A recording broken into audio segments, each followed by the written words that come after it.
there. In fact, I started off by Feasy that uses Excel spreadsheet.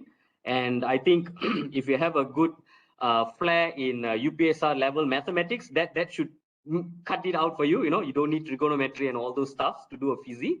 Now, then what exactly is this Feasy thing that is making very, very big decision? Like in our organization, feasibility decides whether or not we buy a piece of land.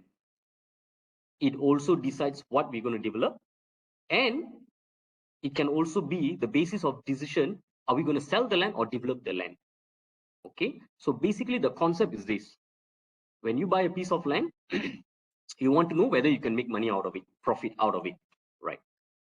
Two main components. If you break it into a simplified version, first is how much you make, the revenue bit. Second part of it is the cost. So basic economics here: revenue minus your cost, the balance is your profit or loss if it's negative. All right, it's as simple as that. But then the complication comes in how detailed you put in there. Now, Feasy has some fixed data, some fixed input, and some variables. In fact, most of it are variables. Why I call it variables? It can differ from project to project, and the numbers will also be changing. Then again, another point here is you'll also have these numbers when we're inputting these numbers, whether be it the revenue or be it on the cost side. There are some based on actual numbers. You already have it. For example, land costs. You've already bought the piece of land. You know the exact amount, the book value of it. All right. The tahu harga dia. If it's 40 ringgit per square foot, or and total acreage, say probably is 10 million ringgit. So it's fixed. The other variables are numbers that may change. Then you are guided by estimates. Now, this is where the complication starts. The more guided you are in coming up with an estimate, the more accurate your Feasy is going to be. All right. Again, it's about making an estimate and not a guesstimate. In the beginning stage, yes, we call it the preliminary feasibility. You try to just put up some big numbers, we put in some ballpark. But then again, as I said, you can be guided. How can we be guided? There are some data available out there. There are some computation that can be done. All right. Now, let me probably share a feasibility that is being done based on a proposed land that you want to purchase. Just say my organization would like to purchase a piece of land. Now, the agent or the seller would have come and told us, okay, we're going to sell this piece of land to you, 100 ringgit per square foot, all right, in the fringe of Kuala Lumpur. All right. So based on that, now immediately before even we make a decision, of course, whether the price is reasonable or not, you're guided by valuation. You have valuers who can actually come back, do a comparison method and tell you, okay, this land. Then again, that valuation will also be guided based on the status of the land. Usually under the National Land Code, either it's an agricultural land or it's a building land, all right, or it is an industrial land, all right. Now, when it comes to bangunan, then again it differs whether it's a residential, high-end, institutional, hospital. That goes into the syarat nyata part of it in the National Land Code. Assuming some of you are familiar with that. I'll refrain from putting too much of jargon, so that again, as I said, with due respect, I'm not sure the kind of exposures that you guys have got so far, but trust me, you can pick on all these keywords. Just Google it, you'll have plenty of information out there. All right. Don't worry, PJ, they are aware of the National Land Code. Excellent. Thank you, doctor. In fact, I think that's where I'm quite envy with the students nowadays. I mean, those days wasn't as simple as that to Google things out, right? During our days, so you got to run to the Perpustakaan Sultana, right? Zanaria there. Okay. Now, based on that, the value would have given you, okay, this is the price, and then you'll know, hey, the valuation is X amount, and the seller is actually obviously offering at a higher price. Unless he's trying to load it off for some other reason. Like recently, Roman Abramovich had to forced to sell his Chelsea. Probably he didn't get the actual amount that he wanted. Now, that is one thing. The next part is, this is where our Feasy kickstarts. Now, there are two main things I would say. If I'm given a piece of empty Feasy and also a piece of land with some basic information given to me, all right? First thing you want to know what's on the surrounding area, whether it's a greenfield or whether that's already people have already developed. Now, there's always this tendency. You look out for what people have done around that area, and probably you'll say that's the safest bet, right? That's always this tendency. Kalau orang dah buat pangsapuri 10 tingkat, that's it. You'll think, okay, around there, right? You'll know the value, the selling price, the going price. How do you check the going price? You can get data on the sub-sale transaction. Sub-sale transaction, then again, how detailed you go in. Say, for example, it's a terrace house. Sub-sale transaction, suddenly you say, hey, wow, somebody have transacted at close to 1 million ringgit. But then don't take it at a face value. Because when you go deeper in it, then you know probably that comparison is actually a corner house with land rather than the intermediate. So your sampling should has to be also important on when you are doing this comparison. Now, then that is one thing. Comes the planning parameters. Now, there's already a guideline. If there's already a rancangan tempatan, probably you will know in this area, what is the density you're allowed, or what is the plot ratio you're allowed to build, right? What is the maximum that you can build based on the height limitation? Say, for example, if the density is X number of units to be built, and there's a guideline telling you that each unit at this size comes with one car park, designated car park. Then you look at your land massing and say, look, if I build X amount of car park, this is the height of the car park, and then I won't be able to build more. So even if the planning parameters allows you to add number of units based on density, but you have a limitation in terms of the number of car parks that you can provide, and therefore that is where you will decide what's the kind of number of units that you're putting in. Probably it's easy if I use a landed as a guideline. Given a piece of land, say 10 acres of land, we can basically take up the planning parameters. You know, your road, kelebaran jalan, rizab jalan, minus all this setback. Then probably you will just plot in a simple, from AK, you just plot in a 20 by 70 kind of plots. You'll roughly know now what's the number of units that you can actually put up for a 10 acre of land. With some flair in planning background, you will also know, like, easily only 50 to 60% of the entire piece of land could be developed into proper sellable unit, net sellable area, because the rest goes on kawasan lapang, rizab jalan, if you need to provide surau and all those things, that will be set aside. Now, again, if your organization seems to have this kind of skills within the organization, then it's probably easier. And the resources, like in our case, probably we'll just get one or two of the guys who are from planning background. We'll tell them, try to plot it out. And then from there, we can actually build a simple feasi. That is one way of doing it. Then comes the market study. So this is where the marketing guys will actually step in and say, okay, all right, this area, probably there's a market, there's a demand for, people who are willing to buy apartments at 800 square feet or 500 square feet. And this is the going price. This is what the prices are. Of course, the data is given to the guys who are doing the FISI, but I'm sure there's a lot more work done at the background when the marketing guys are actually concluding and giving you the conclusion, saying that, okay, I can sell something within 500 to 600 per square foot, or the absolute price, it cannot exceed, say, 600,000. Anything more than 600,000, that area population probably will have problem to actually, to purchase it. Now, this is the tricky part. As simple as I'm just informing, I'm telling you guys there, this is a complication. Well, how do you really know what is the affordability at that place? Then probably that's where the market study will actually dissect further. What kind of market you have down there? Is it speculative market, people who are buying for investment, or people who are actually looking at an upgrade? So the more intimate you are with the market that you're working, the more insights you will have.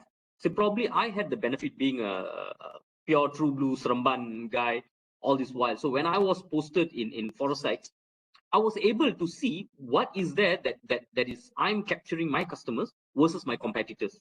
I'm sure most of you would have heard Seremban to that area, at fetching at certain price. So how do you decide that, look, from between Senawang and Seremban, what is the difference? Why the prices can actually hit certain amount? Now that is one area. Then I came to a conclusion, say probably, okay, look, my market is people who are upgrading, people who, macam saya lah, tak nak keluar daripada, kawasan Senawang kalau boleh, right? Given a choice, I want to just work in the place where I am. So probably these are the people that who want to upgrade from a 3-bedder, probably they want to go for a 4-bedroom or 4+1. You know, sometimes you have a live-in maid, so you need that extra space, and you need to know your market, the local market. I can tell you, Shraman guys, you know, the wives call the shot. If they look at the kitchen is slightly bigger, there you go. For the guys, probably the porch needs to be slightly longer. You park 2 cars. One is your 15 years old car, one is your brand new car, right? So these are the things. So like probably some folks, you know, they don't care whether you give a Don Brack brand or Villeroy and Bosch in your bathroom. Tak kisah. Buka, keluar air, done, you know. So this is how intimate you understand your market, the local market. The problem is when you are going to a new area, then you're very much dependent on what's written on the books, what's stated there. And as much as we try to gain this kind of information, so that all that hard work, they come with a conclusion and tell you, okay, look, Mr. Project, this is the price that I think we can go. Anything beyond that, you will have problem in sales traction. So that will be the input that you put in. So what I'm trying to say, dalam Fizi, in that summary page, probably you'll have about 30 to 40 lines, but each line has got so much of sub activities that needs to be done by people with different set of skill sets, knowledge based, and also experience. I can share my experience when we were doing for Fizi within Monkera, because we were based in Monkera, Kuala Lumpur. It was much easier because it was a tested market. By the time I went in, probably, you know, we have already built about 4 or 5 development. Things were selling great. I'm talking about year 2004, 2005. Things were peak, right? You know, then roughly, you know, okay, this is how much I can sell. This is how much people can actually willing to pay and afford to pay, right? So it also has to correlate. And at one time we had difficulty issues where people are willing, but they probably couldn't afford. You know, when probably Bank Negara stepped in on speculative market, you would have heard about developer interest bearing scheme.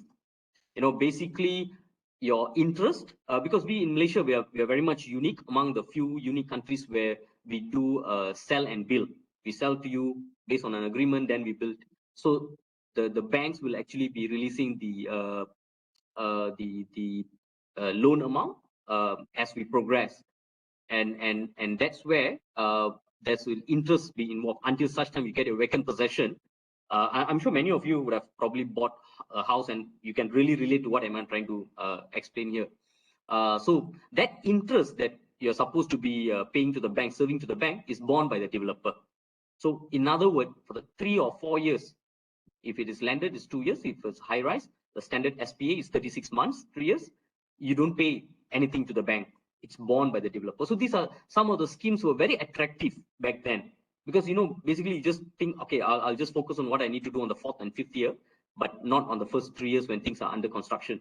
So it's really beneficial for people who are already renting, you know, they're staying in a house, so they don't have to fork out money to pay, so both the loan, the mortgage, and also for the rental. So and of course it has its downside.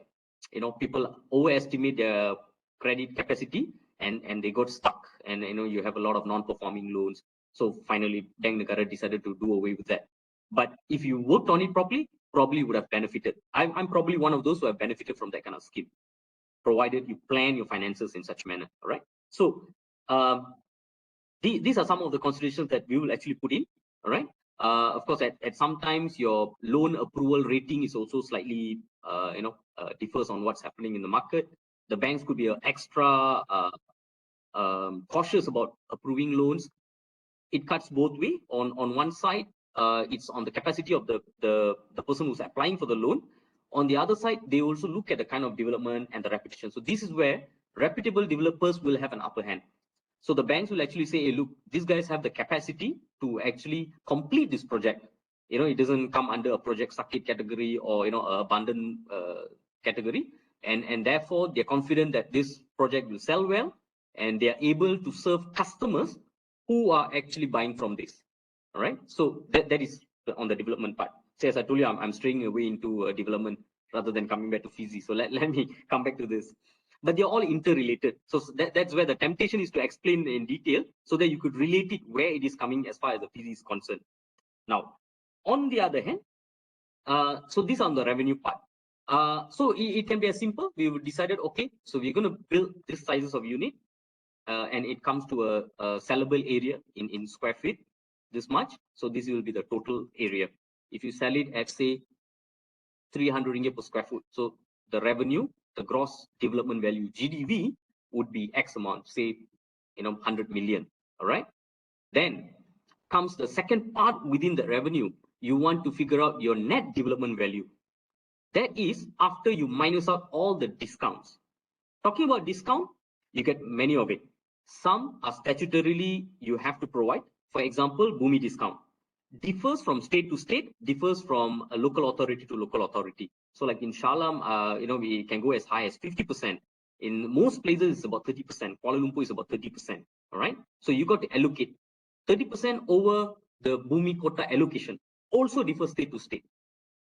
Places like Shalam, many parts of Selangor, it's about 70%. And in any area, by default, it's about 30%. So 30% of your total unit, katakan your total unit is about 100 units. Now 30%, that means 30 units will have to be allocated with 30% discount. That's how it pans out into the FISI. All right. So we allow that allocation in there. On top of it, of course, you may have your staff discount, your early bird discount and all those things. So at the end of the day, the remaining of the discount is basically depending on the appetite of the developer. So because what matters to us is the net development value thereafter. I could have declared 100 million GDV just now, but what I am really looking at attaining is probably 80 million after you knock off that 20 million discount. All right. So that needs to be allocated properly. All right. Again, on that fraction, you would want to capture as accurate as possible.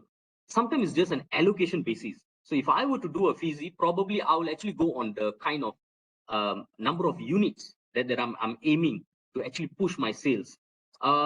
There's many ways of how you can activate these discounts. So for example, you can go on a method where you open on a early bird kind of program. You come earlier, probably you'll get 10%. You come 3 weeks later, probably you get only 7%.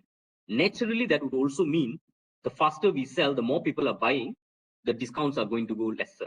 All right. So it's all about enticing and making people to buy. All right. That's about the revenue bit of it.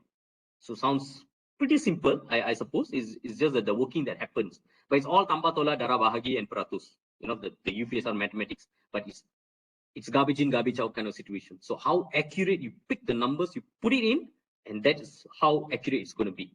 All right, that's on.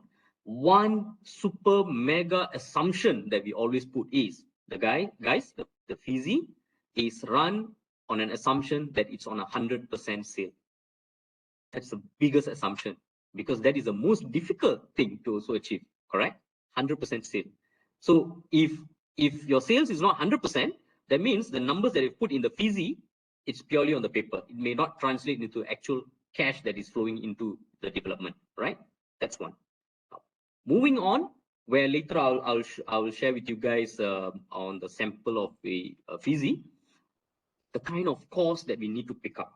Now, different organization probably has a different way of capturing this, but I can tell you the basic buckets that tak boleh lari lah, you'll still be within this cost set of costs that you need to work out with. Big items, glaring items. First is construction costs. Even construction costs, we can actually bring it down into even much subsets. Building works, building costs. So building costs comprising of what goes into your architectural, what goes into your civil works or structural works, what goes into your MEP, your plumbing works, mechanical and electrical works. All right. So these are building costs. Some organization would have some sort of control over this. Again, it goes by how they aspire, how detailed are they when it comes to their product. So, for example, in my organization, we maintain certain kind of DNA. You buy from this company, this is what you get. So if you buy from EcoWorld, probably you'll know, okay, roughly this is how the building is going to look like. This is what you get, the landscape and everything. So you buy from certain developers, lifestyle developers, like in Sunrise, probably you'll know, okay, if I buy from this range of product, these are the amenities that surely I'll get. I'll have this swimming pool at this this, half of Olympic size or full Olympic size. I'll have at least, a 3-court badminton hall, things like that. All right. We set the DNAs. Most of you probably will be able to relate better where if I mention about cars, then so BMW, that signature kidney grill, right? You see it, oh, it's BMW, all right? Whether or not it's a 3 series, 5 series or not. So similar to that, the developers, the product will have certain DNA. Now, this is where we'll know, okay, for a product that is selling at X amount, this is the market segment, probably on a 5-star or a 4-star kind of segment. These are the basic things we'll provide. These are the kind of finishes people can expect to get from us. And this will be roughly the pricing. The tricky part about this is price fluctuates. As I speak today, I think probably yesterday it was in the papers. There was, I think, from the ministry basically confirming that the prices have gone up almost like 20%. Today, I think the steel price is about 3,900 per ton, right? The same time last year, when I was doing some tendering, probably the price was still lingering around 2,900 to 3,100, close to 3,300. So today we are talking about 3,900. So people are bracing through that situation. Same with other materials, and of course, certain things which are subjected to the 3 Cs. We had COVID, we had now, this conflict in Ukraine, Russia, and also this climate change. That there's a disruption in supply chain. So prices may differ, but your DNA is roughly that. So okay, if it's a 6-star, I can tell you, okay, probably the bedroom will have engineered timber flooring. We may not have marble, but probably we'll have homogeneous tiles at certain brands, probably the higher range like MML, Nairo, or even Fruni. So this will be the set of things that we would have decided. So roughly we have that feel. Okay, I'm going to spend like what, 120 ringgit per square foot for the building works. All right. Then comes your other costs within the construction cost. You have infrastructure costs. You got to bring in water. You got to handle the sewer. You got to bring in electricity. That's one concept of cost. All this becomes construction cost. Then you also have people who are putting up all this, and that's where you start paying the people like the consultants. In Malaysia, we're very much in a model where we design and then we'll go on a tendering. So we have QS on board. Of course, we have the architects, we have the M&E consultant, we have CNS consultant, ID consultant. All these people will have to come in. Some projects will call for some specialized consultant. If it is an iconic building, or even if we are going for a award-winning project, or even with certain commercial element, probably you'll need a guys who look at facade or at other specific services. If you're building something like what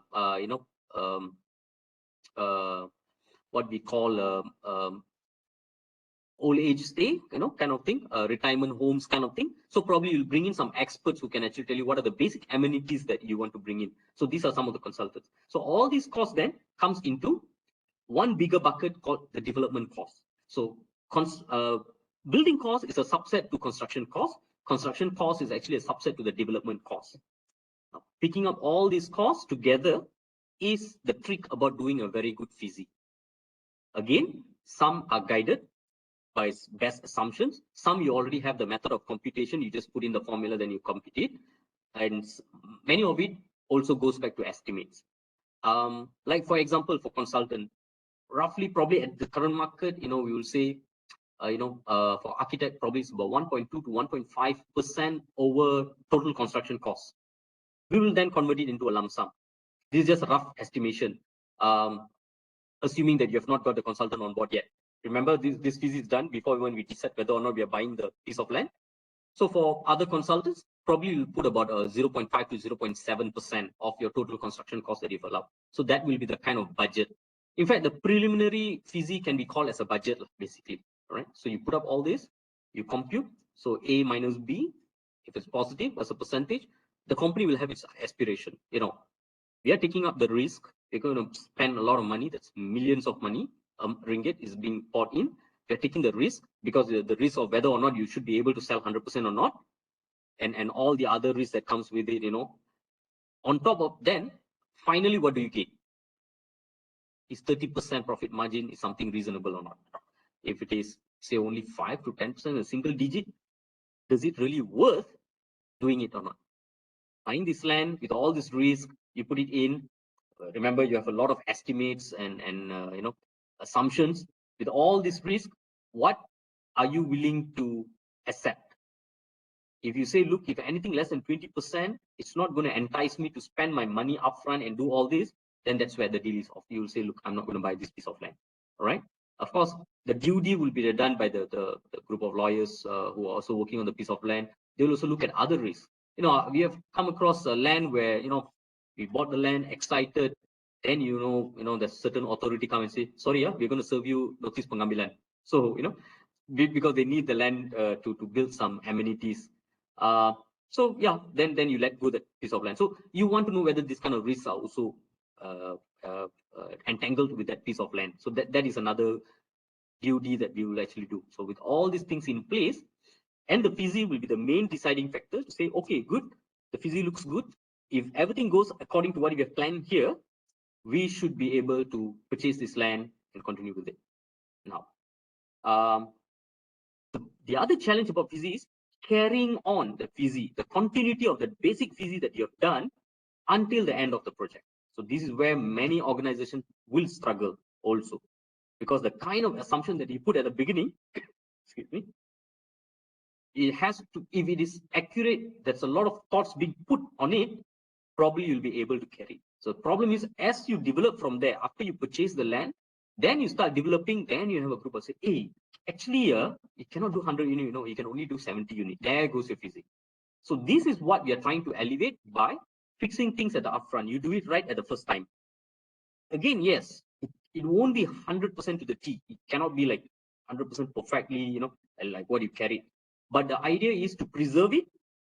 And of course, if things are good, you should be able to do better than that.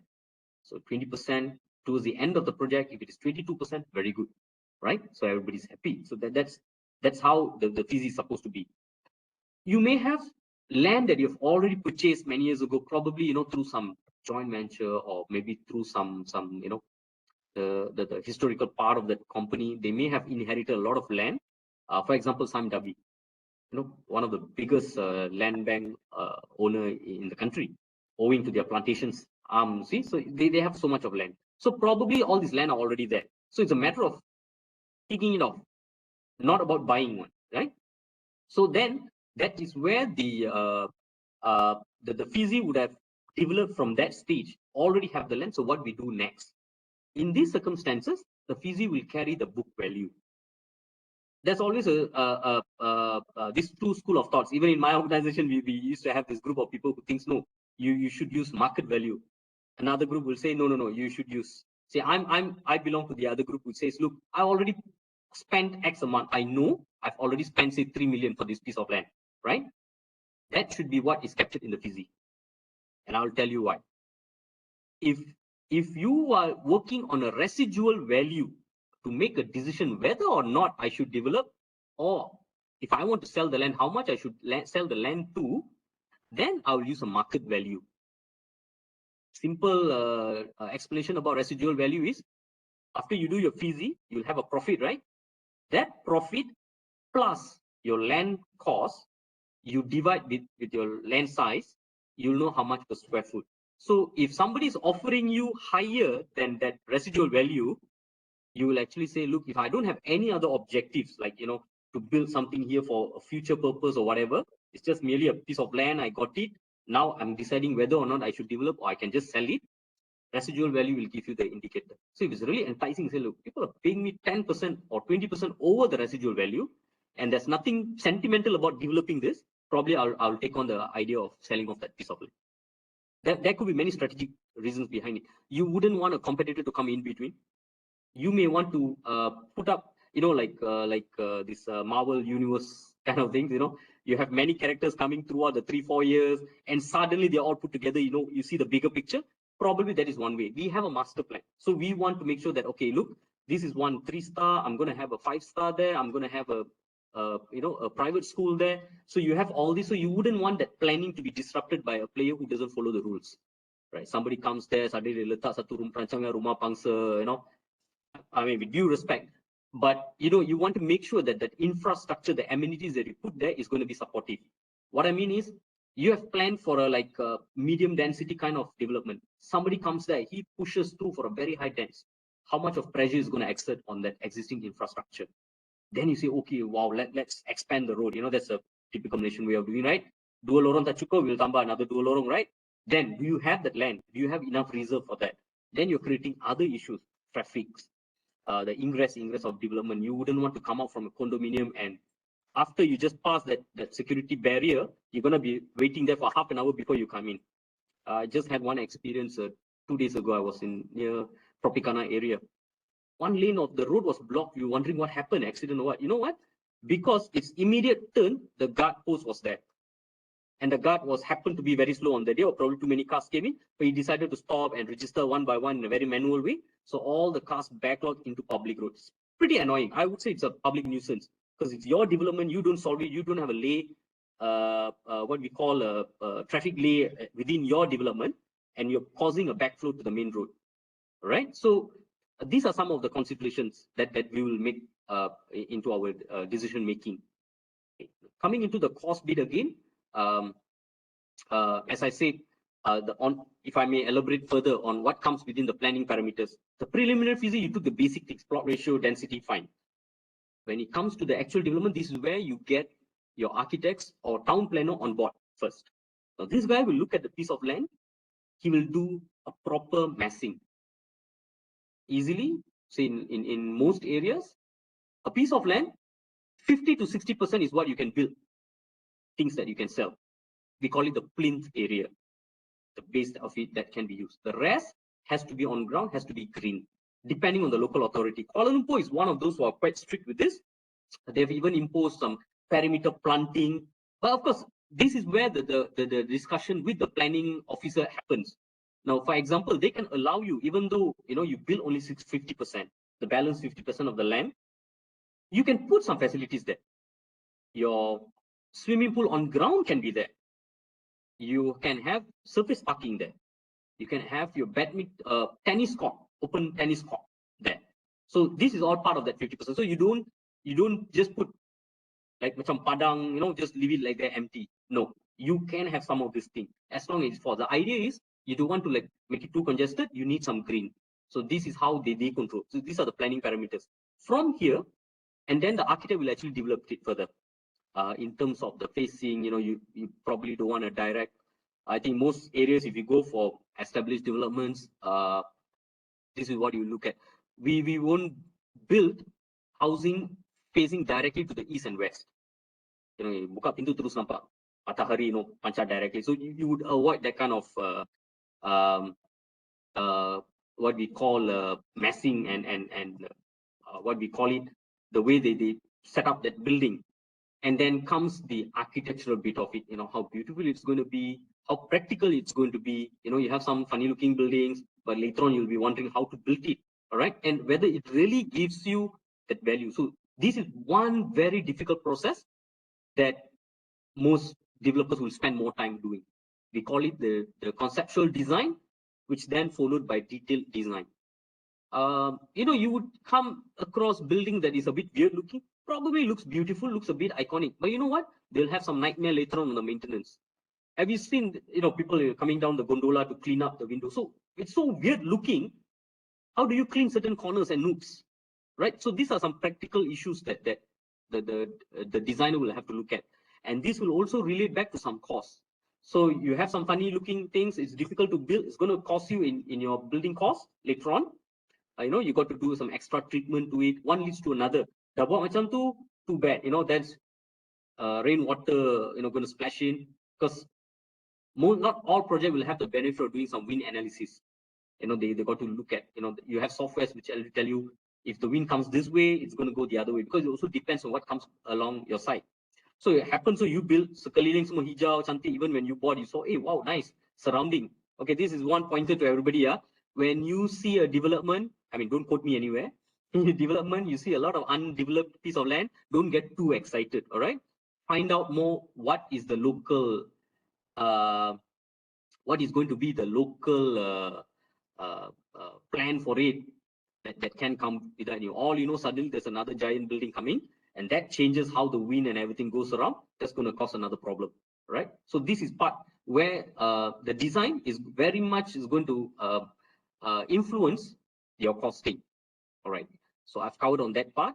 So subsequently, then you will capture the other costs. Now, I think something probably I get in from Dr. Farah there is that how about compliance costs? That is a one big chunk. All right. Compliance costs, I'm talking about development charges. Not all local authorities, will actually impose that on you, but it's going to be quite a bit. Premium, the kenaikan, what we call nilai tanah premium. If it's an agricultural land, you're going to convert it into building land, then there's going to be a computation based on the value, current market value. They will actually compute and tell you this is a premium you got to pay. So that is one. Contribution to the utilities. See, TNB will give you an option. Either, if we come in, lay this cable, this is how much it's going to cost, or you want to do it yourself. So that is one cost. But the idea is, you want their power, you got to lay their cable. So, right? So that's one thing. Same thing goes with sewerage. All right?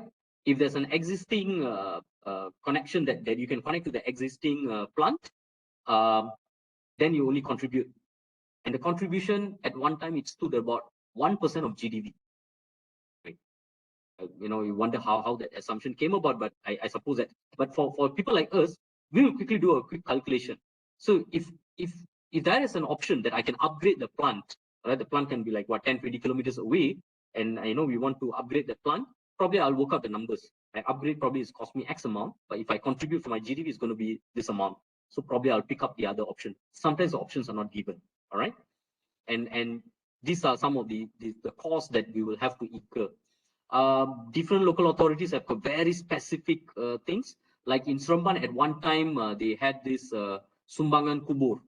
Basically, the state wanted to have some fund so that they can buy land to provide Tanah Kubur, right? So, I mean, for us, we were joking, basically say you buy, you get one kappa plus one kubur, because the allocation is based on number of units. So, satu unit, satu kubur kind of calculation. Otherwise, you contribute, 1,000 ringgit, or you give land.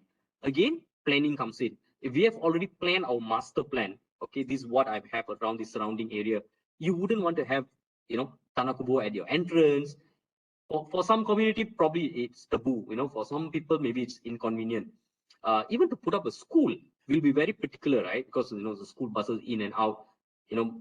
Over time, yeah, of course, we all have. I mean, we Malaysians have this idea, right? Oh, very good. The school is just in front of you. Buka pintu gate. To anak terus lari pergi sekolah. Yeah, but how long your anak is going to lari and come back from the school? 6 years probably. After that, you're going to live with a situation where the school starts expanding.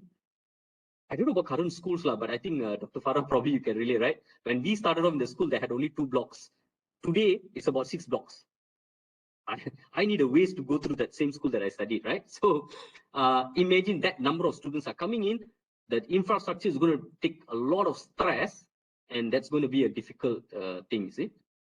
So these are the areas that that this public, this contribution. Even KL, we have this thing called ISF, Infrastructure Services Fund, where for the local authority to take up all this fund, and so that they can upgrade the facilities and the infrastructure for the community. Okay, so all these compliance costs, I'll show you some details when I go into the slide, right? Or rather the FISI that I want to share with, and this will be on one part of the cost. Then comes what we call as infrastructure. Okay, let me emphasize this. Infrastructure cost is very, very important, because this is where many people probably overlook in their FISI, especially if it is a township. I can safely tell you, a lot of township, their profit margin can be wiped out or reduced, deteriorated, because of infrastructure cost that is not properly estimated and captured. There's always this tendency, especially when we work within our, a certain team with certain set of KPIs. You have this tendency of parking the cost, backloading it. the first few projects, you want to make it a success, you will actually, spend some money, the road and everything. Probably say, never mind, this one will recover later on. But that later on will actually be a nightmare that comes back and haunt you. So if you are a person who's doing Feasi, please, since day one, get it right, because you want to rectify the later part is going to get very messy. I can share you one real life thing. About 5 years, the township, they built and everything. So they were building this road works, street lights, sewer line as they build, because it's a township, they go phase by phase. Remember, we don't develop everything at one go. You build one by one. As you build, you incur this cost. That costs were not captured in that Feasi. But the company is still billing, still spending out the money, right? Come to a stage, then you say, hey, who's going to own up to this? The auditor raises a flag. They say, look, you've already sunk in about 100 million here. Siapa nak bayar? So it has to be shared among the. So the correct ideal way would be, since day one, every project will have to carry their part. Every phase must carry its role in this common infrastructure, we call it. Common language we use in our development, we call it local infrastructure, and we call it common infrastructure or master infrastructure. Local infrastructure is related only to that particular phase. The boundary of that particular phase, the guardhouse is there. From there onwards, whatever pipe you lay, whatever roads you do, you call it local infrastructure.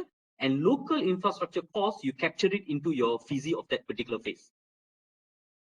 Okay. Whereas master infrastructure cost, you collect it somewhere, but you must have a method of distribution. How you can distribute? Some uses acreage, some uses GDV. And again, there's no right or wrong about this. If you are doing by GDV, then you probably would have developed your overall master plan. That means you know each and every phase, what is the kind of GDV that you are going to generate. Again, lots of assumptions. Just say it's like 1,000 acres township, and the development plan is across 10 to 15 years. How accurate can you estimate? Things will change, right? What you plan today, 15 years down the road, it's not going to be the way it is. So your GDV could have been, probably very, very underestimated. That's one risk. Or, if you make changes along the way. I've seen, semi-D plans to build semi-D later was decided to be done as double-story terrace houses. Probably there's an improvement in the GDV, that's fine. But if you lose out the GDV, that's one thing. Acreage, yes, but some people will say it's not proportionate. You could build a 20 acres of low-cost housing, whereas 10 acres of bungalows. So do you think it's fair to put across the same kind of distribution across? Yes and no, right? But the idea, the concept is you must distribute your master infrastructure costs across the board and don't do backloading. Why some people do backloading? Okay, KPI driven. They're not project here, being successful dulu, we want to show some very good numbers. So you decide to just park some of the numbers elsewhere. You hope one white knight project to come in and absorb all this. Yes, if it is planned for, it's fine. The one I'm going to share with you later is actually a project Rumah Whip. So that project, we don't intend, the objective was not to, because it's partly CSR, it's a requirement we're supposed to build. But remember, it's just like Mercedes-Benz or BMW. You can have your 1 Series, which is a lower range, but it's still a BMW, right? You still have the kidney grills, you still have certain specifications, it's still a safe car and stuff like that. So same thing with us, we want to make sure our brand name is still there. It can be a 1-star, it can be a Rumah Whip, it can be a 6-star. You step into the homes that we built, it carries certain value, it carries certain quality. Doesn't mean that the minute it's sold as a cheaper price, or you can expect some tiles to pop out the minute you open the door. No, we don't compromise on that, right? In fact, you shouldn't put price to quality, right? So that is the principle behind that. And those projects is the one to say, okay, let's solve all the other concerns. So for example, I think I briefly told Dr. Farah the other day when we were chatting about this piece of land.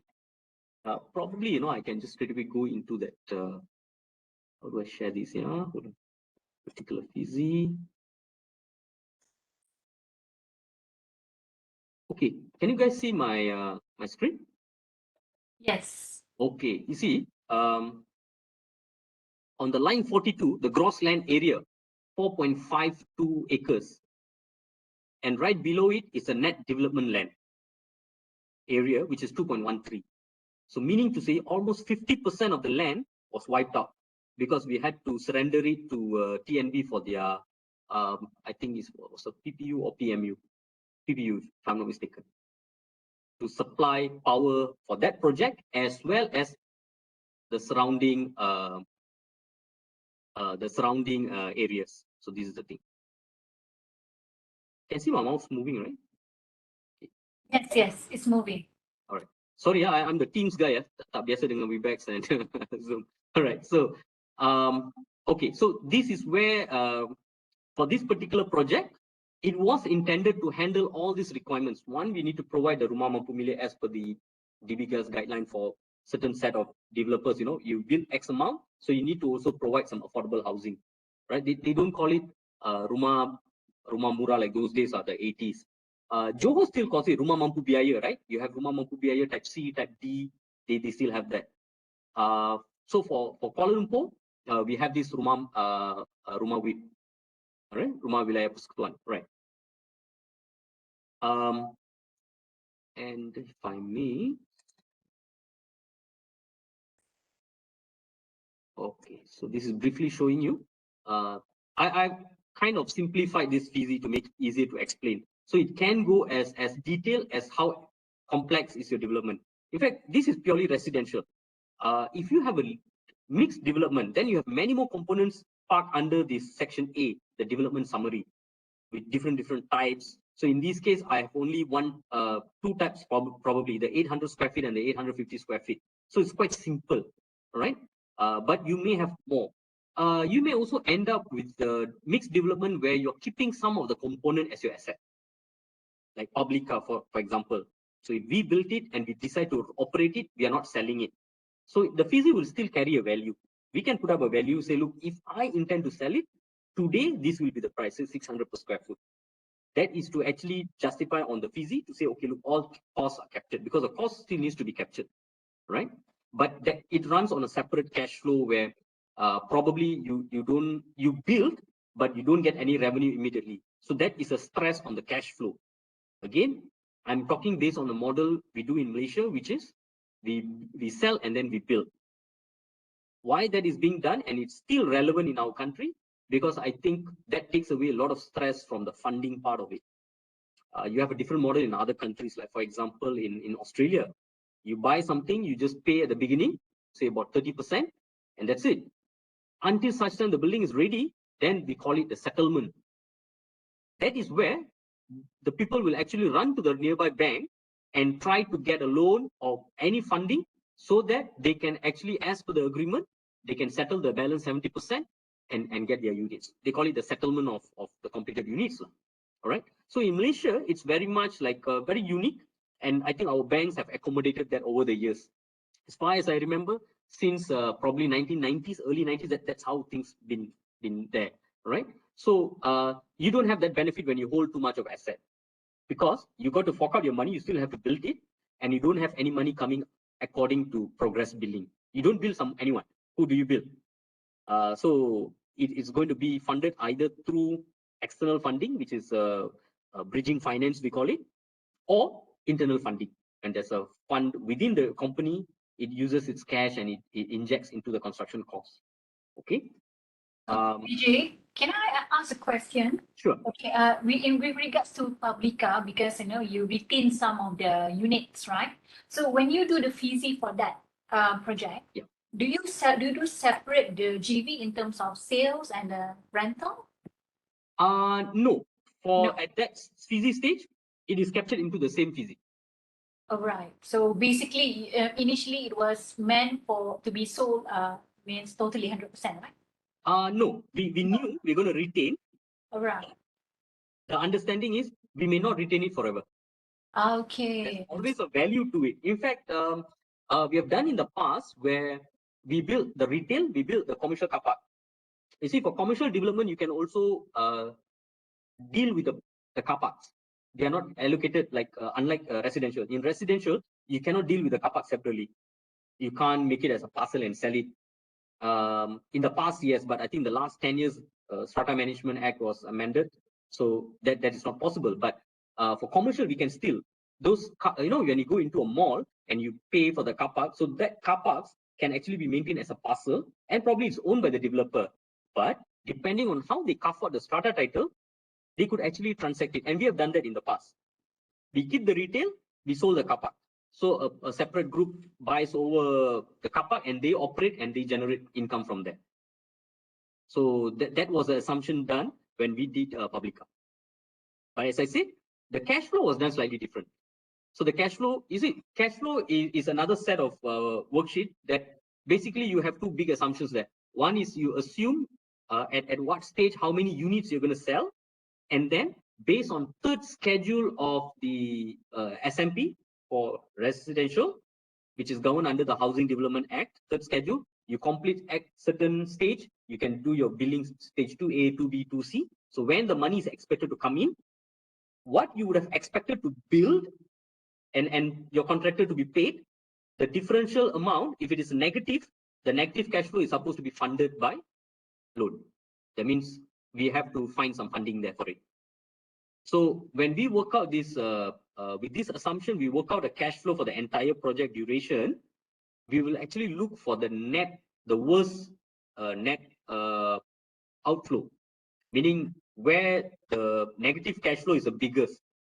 That will be your deepest situation where you got to really dig deep to get some money out, right? For example, the beginning part, when we are doing, especially when we do high-rise development, the substructure is quite extensive, right? We have to do the piling, the substructure works up to the first slab before we could actually come with the superstructure. That is not billable. You build it, net outflow, you don't bill purchasers. Because at that stage, if you have signed SMP under the law, you could only collect the first 10% upon signing of SMP. So if the sales is not good, you don't get enough to collect at that 10%, whatever you spend to build that substructure is purely negative outflow, meaning it's your own money. Either you loan it or you're cash rich, your company is cash rich, you have it, that is where you spend. Of course, the good thing is the contractors also go on a stage, obviously, they also go on stage billing to according to completion, but their billing could be on a monthly basis. So every month as they progress, they will send their bill. So having a preliminary program with all this assumption, okay, month one, the guy will complete, say, 10% of his work. Month two, he will complete 25%. Month three, he will complete 30%. Whereas month one, my sales will be 10%. Month two, my sales will be 30%. Month three, my sales is 40%. Month one, my progress stage is 2A, so 5%. Stage month two, my stage, no further staging completion, but probably the remaining units will go through two stage. So it's a bit complicated in that sense. So you got to like map it at what stage, what is the inflow, and at what stage, what is the outflow. The difference will actually tell you whether you need funding or you're on a positive note. So when we do this, another assumption, a bit gung ho lah, we will think that probably, okay, I can sell 50% within the first 6 months. So do you really go into details, Vijay? Say, for example, when you do some sort of actually marketing strategies, maybe the first 10 buyers, or maybe like, those who actually registered for the interest for the projects, maybe they can get actually a special price, You know that some projects actually the sales of the units escalates, as they progress. So do you put that into detail as well, the calculation? Yes. In fact, that cash flow, that assumption of how many units we sell and everything, that input comes from the marketing people indeed. Because they would have planned according, they have their KPIs. They also have their numbers. In fact, they work together with the project team. So, probably, for company level, they will say, hey, look, any project, you shouldn't be dragging, because it also has to pick traction, the marketing impact on us. Say, as a buyer, probably you will be wondering, if dah launch 1 tahun, baru jual 20%. See, that's why, I mean, again, don't quote me, guys. This is just knowledge sharing, right? Sometimes you walk into some of the sales gallery, it's all some gimmicks, They would have just put a lot of sticker, you masuk kan, you pun dah hati dah, kan, terkedu sikit, say, baru nak beli tapi semua. But then when you talk to the sales guy, say, no problem. This one, this unit, I can give you one. Dia akan cakap macam tu. Sebab Then they'll tell you, oh, there's a cancellation, I'm going to give you. No, actually the unit is available. They just need to show that the sales is good because they want to build some traction. Unethical to a certain extent, but I mean, I'm not suggesting all of them are doing it, but then this is what you get to see out there when you go out. All right. So it's how much you drill and ask question. You are right. In terms of how they package the discount. But remember the revenue bit, I told you that the discounts. Okay, maybe I can show you here. Okay, can you see this? Boomi discount, staff discount, promotion discount, loyalty discount, SP discount. Like for promotion discount, for many people they envious. They say, oh, you work with developer, you get promotion discount. Sorry, you get a staff discount. Yes and no. Sometimes you prefer to get a discount as an external buyer. You know why? Lembaga Hasil Dalam Negeri has got a different calculation when it comes to this staff discount. It's captured in your EA. Whereas if I get a discount as a normal buyer out there, that's not part of my income, taxable income. Right? So there's some I said tax hint there, But the good thing is, yeah, as a staff, the idea is it's part of, for some companies, that's their retaining policy. You still get better than the market. Say, for example, the market is given 10% discount. Staff gets 15%. In some companies, they'll say, okay, 10% you take from the outside one. The extra 5 comes from the staff discount. Then you still have a benefit as staff. A, I still get better than outside. But then again, if I'm a Boomi staff and I'm already given a 30% or 10% discount, some places it goes as high as 10%. So just say in this case it's 5%, right? So probably I wouldn't want to take my staff discount, or I keep it for a future project where I may even opt to buy a unit without Boomi discount. Now, some may ask me, why would a Boomi would not want to exercise his or her rights and get the Boomi discount? Dependent. See, that is another set of thing where I shouldn't elaborate too much, because the last thing I want to end up in Kamunting, right? So the idea is this. There's some restriction that comes with Boomi law. Some states, they endorse it on their title. Say, Lord Bhumiputra, and then you deal with it only with another Bhumiputra, or you want to go beyond that, you got to go to the state. Now, most states will not want to give you the consent. So you will also be limited to that market. Say, just say you bought a Bhumi lot, right? And you want to sell it for a very good market price. But then your audience is limited only to Bhumi buyers.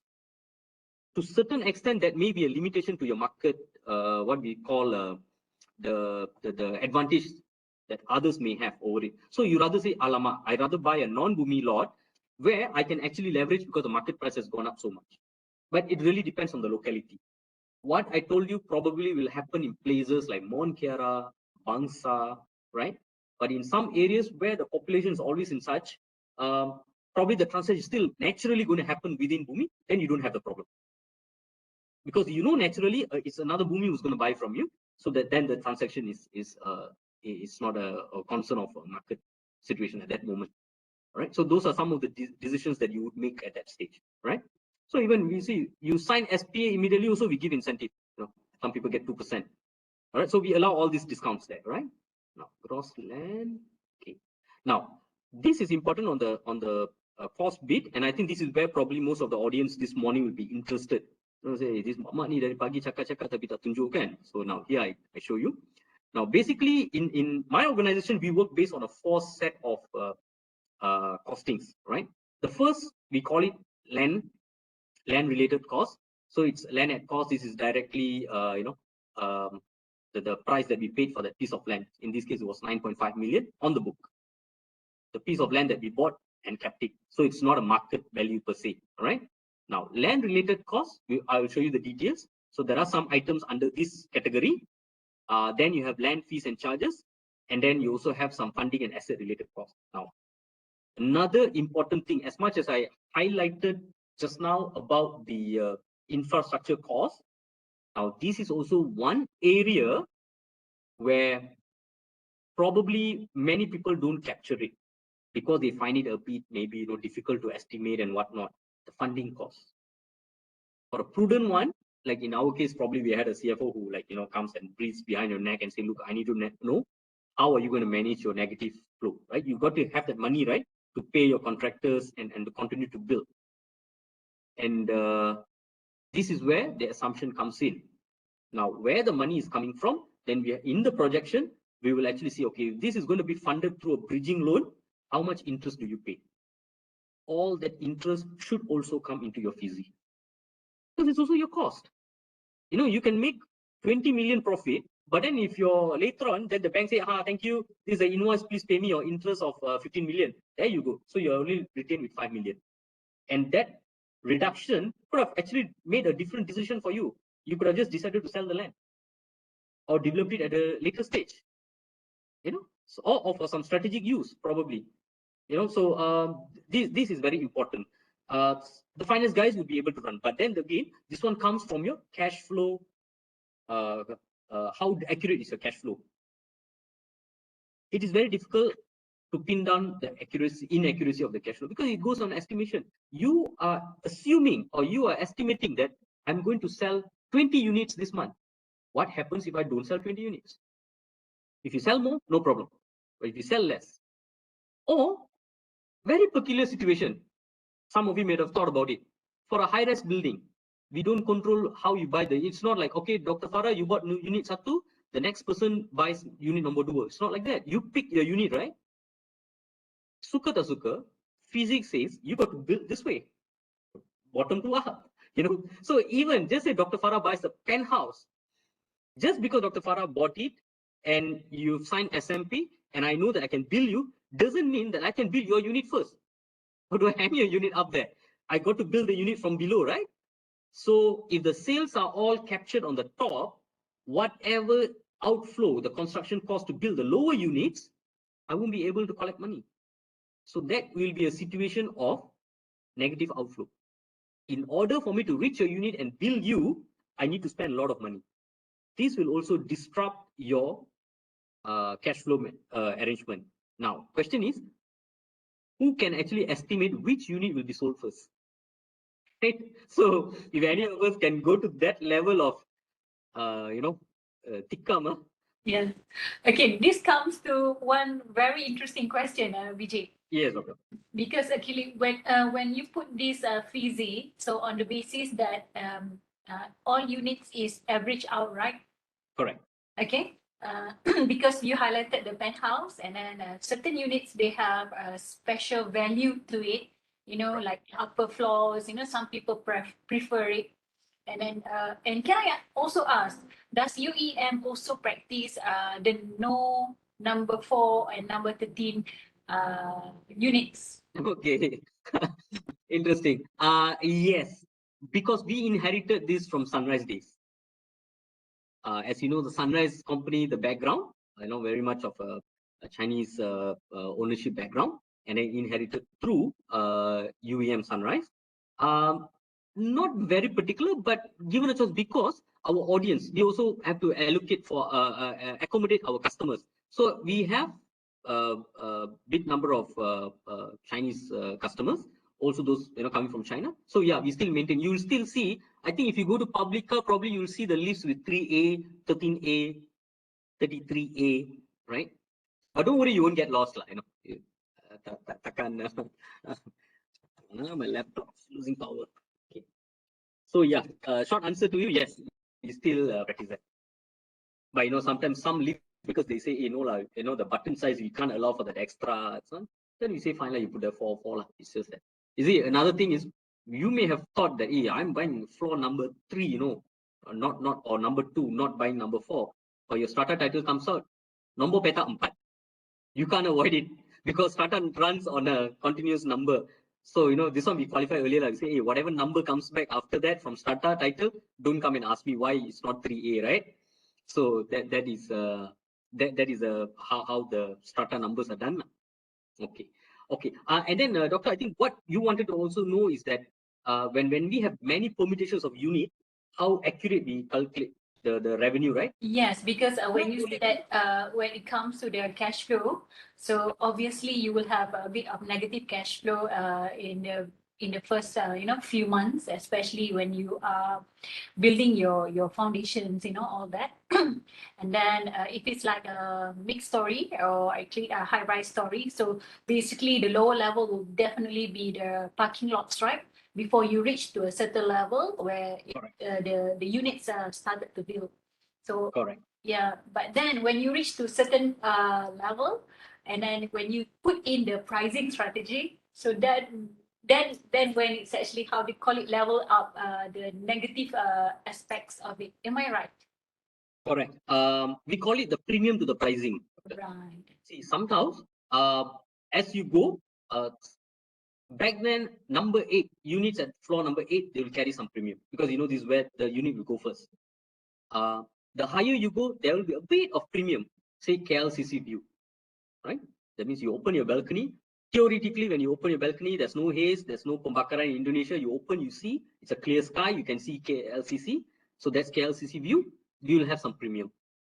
For landed, if it is an end lot, you might have a premium.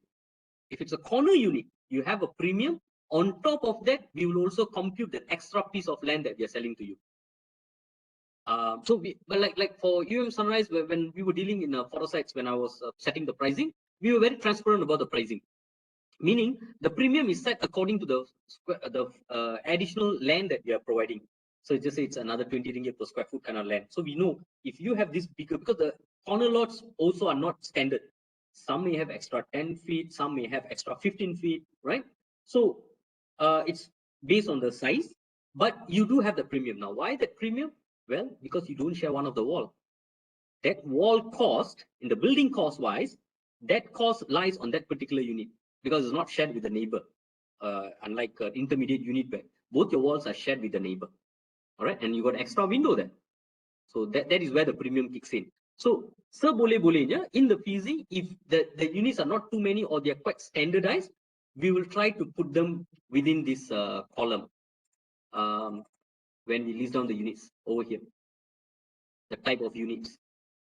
Sorry, here. So, you can have 1, 2, 3, 4, 5, 6, 7, 8, 9, 10. But, just say you're building 200 units, doesn't make sense to put 200 units like that, right? So you go by type by type. And yes, the price that we state there per unit will be actually over the this net price or the selling price will be an average price. So say type A, average, assuming there's no premium or anything. So that the premium, those are all captured separately. So that is where the credit control team, when they are coming up with their actual selling price status, you will see the number differs a bit. Ideally, it will always be slightly higher than this. All right. Okay. So now back to the cost. Now, next one on the feasibility and startup. So basically, again, I'll show you. We have a bit more time. I show you what comes under these items. Now, authority fee is where the compliance costs that I told you about, the premiums and all those things.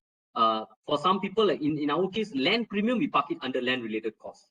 It depends on how the person who's doing it. So that's why I said the detailed cost coding will actually tell you what are these prices and where it is going to.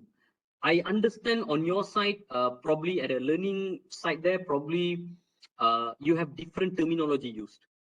You may not call it authority cost, you may call it something else, I suppose, right? So yeah, at the end of the day, there's no fixed chapter out there about this. But I think if you buy some softwares which are being sold out there in the apps, so I think they will also use a different kind of terminology. But most important to understand what are the things and which one goes into which bucket. That's according to how you want to figure it out, right? Construction cost remains as construction cost. I think this is across everywhere, and probably the consultant fees and charges. The construction fee also, you want to go very detailed. We have professional fee, we have reimbursables. That is somehow how we also negotiate with the consultants. Say, for example, architects. Now, architects say, look, my professional fee is X amount, but I also have reimbursables. I got to print the plans for you and everything. And printing costs cannot be underestimated. Yeah. I can tell you every time there was like for public up at one time when we were printing plans, resubmission, there's some changes, you do amendments plan. That's this thick. We have to take a trolley to send the drawings to the authorities for endorsement. Every time that causes about 25K because of the A1 size, AO size, color printing, the number of sets they require.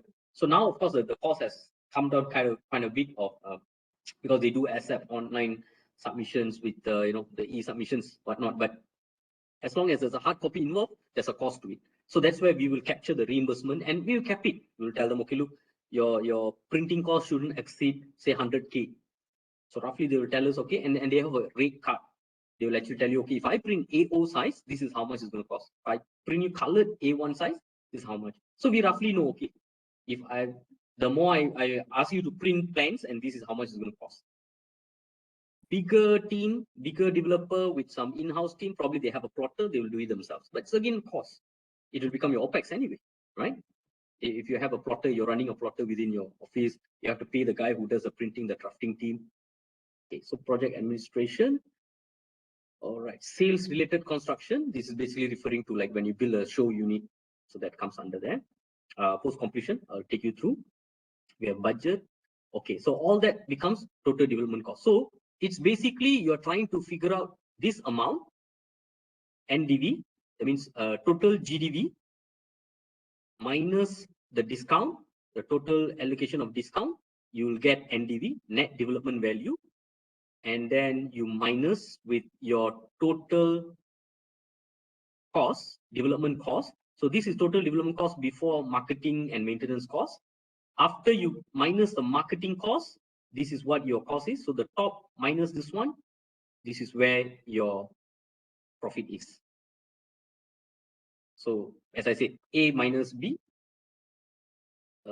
equals to C, and if your C is positive, that means it's a positive. So again, you will notice the figure is a bit low because as I told you, I simplified this easy a bit to make the numbers easier to explain.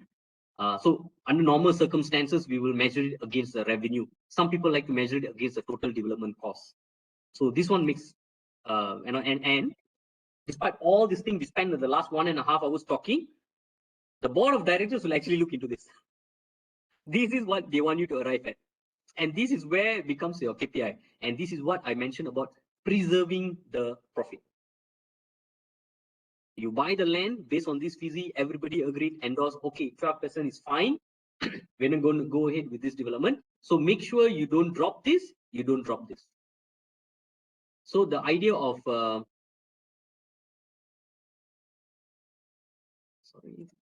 So the idea of preserving the FISI is basically to make sure that what we have promised here is delivered throughout.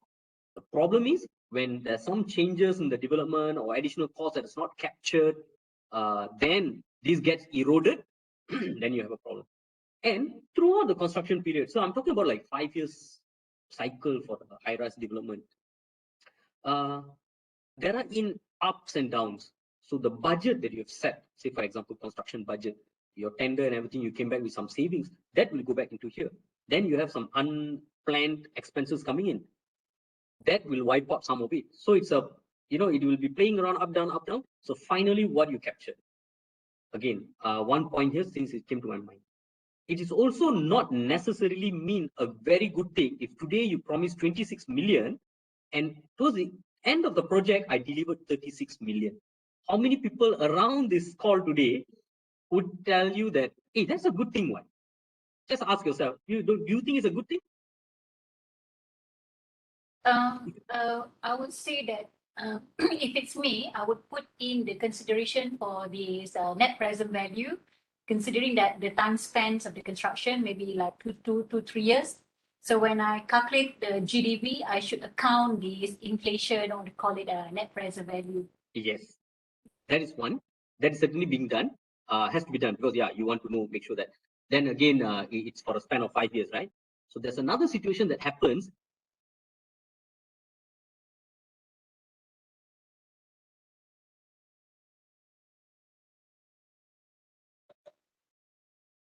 Okay.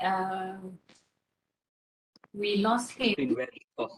Vijay, can you repeat again? We lost you for more or less a minute just now. Okay, sorry. Despite that net present value that you told, that you mentioned just now, doctor, that's fair. That has to be accounted for. There's another situation where along the way of setting the budget for each and every item within the FISI, where the person has a tendency of allowing extra budget. Why they allow extra budget is because they think, look, in case I burst budget, I don't have to go back to management. Companies have their discretionary authority limits, right? Who approves how much and everything. So they don't want to go through that pain. So what they decide is they will just allow extra. Now, all this extra accumulated towards the tail end of the project, tada, come back, you get another 10 million savings. And the person thinks, hey, good, great. I promise you 26 million. Company, I deliver you 36 million. Don't expect a pat at the back, because there's a tax element that comes in. See, we companies, we pay tax based on just like, like our PCV, right? So they go by estimation. Now, Lembaga Hasil has got this way of computing. You overestimate pun you kena, you underestimate pun you kena penalty. And on top of penalty, you still have to pay your tax. The outstanding tax you still have to pay, but then you also have this penalty. So I think if you're off by 5%, I think their threshold is about 5%. You're off by 5% in your tax computation that you pay, the installment tax, company tax that you pay, you're going to be penalized. So your CFO will actually tell you, please keep this as accurate as possible. Don't hide anything. And that is the reason, given a choice, you would also want this document, this FISI, to be a live document. So if you're doing FISI for your company, you would also want to track your FISI, update it. What I mean by update, just say I put a budget to appoint architect. The appoint architect, letter of award issued, you know how much the architect's fee is, convert it into actual amount. You award a package, say main building works package contract, all right? You allocated 30 million. You awarded at 25 million. That's a 5 million saving. Update it back to 25 million. Don't leave the 30 million there. You keep updating. So some people may say, hey, I better keep that fat. The term that we use internally, we call it fat. You keep the fat, you keep the fat. And then when you don't really need it, then only you declare it all.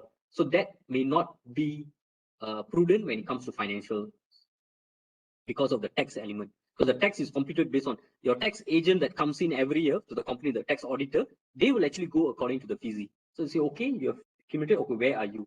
So it's very prudent. If you are doing a FISI, you have to keep it updated. It has to be a live document. That is one point that the learning part that we learned throughout the years. Because sometimes, the project guys, hey, finance, you want to kerja lain lah, hari-hari minta FISI. But there is a reason behind it, right?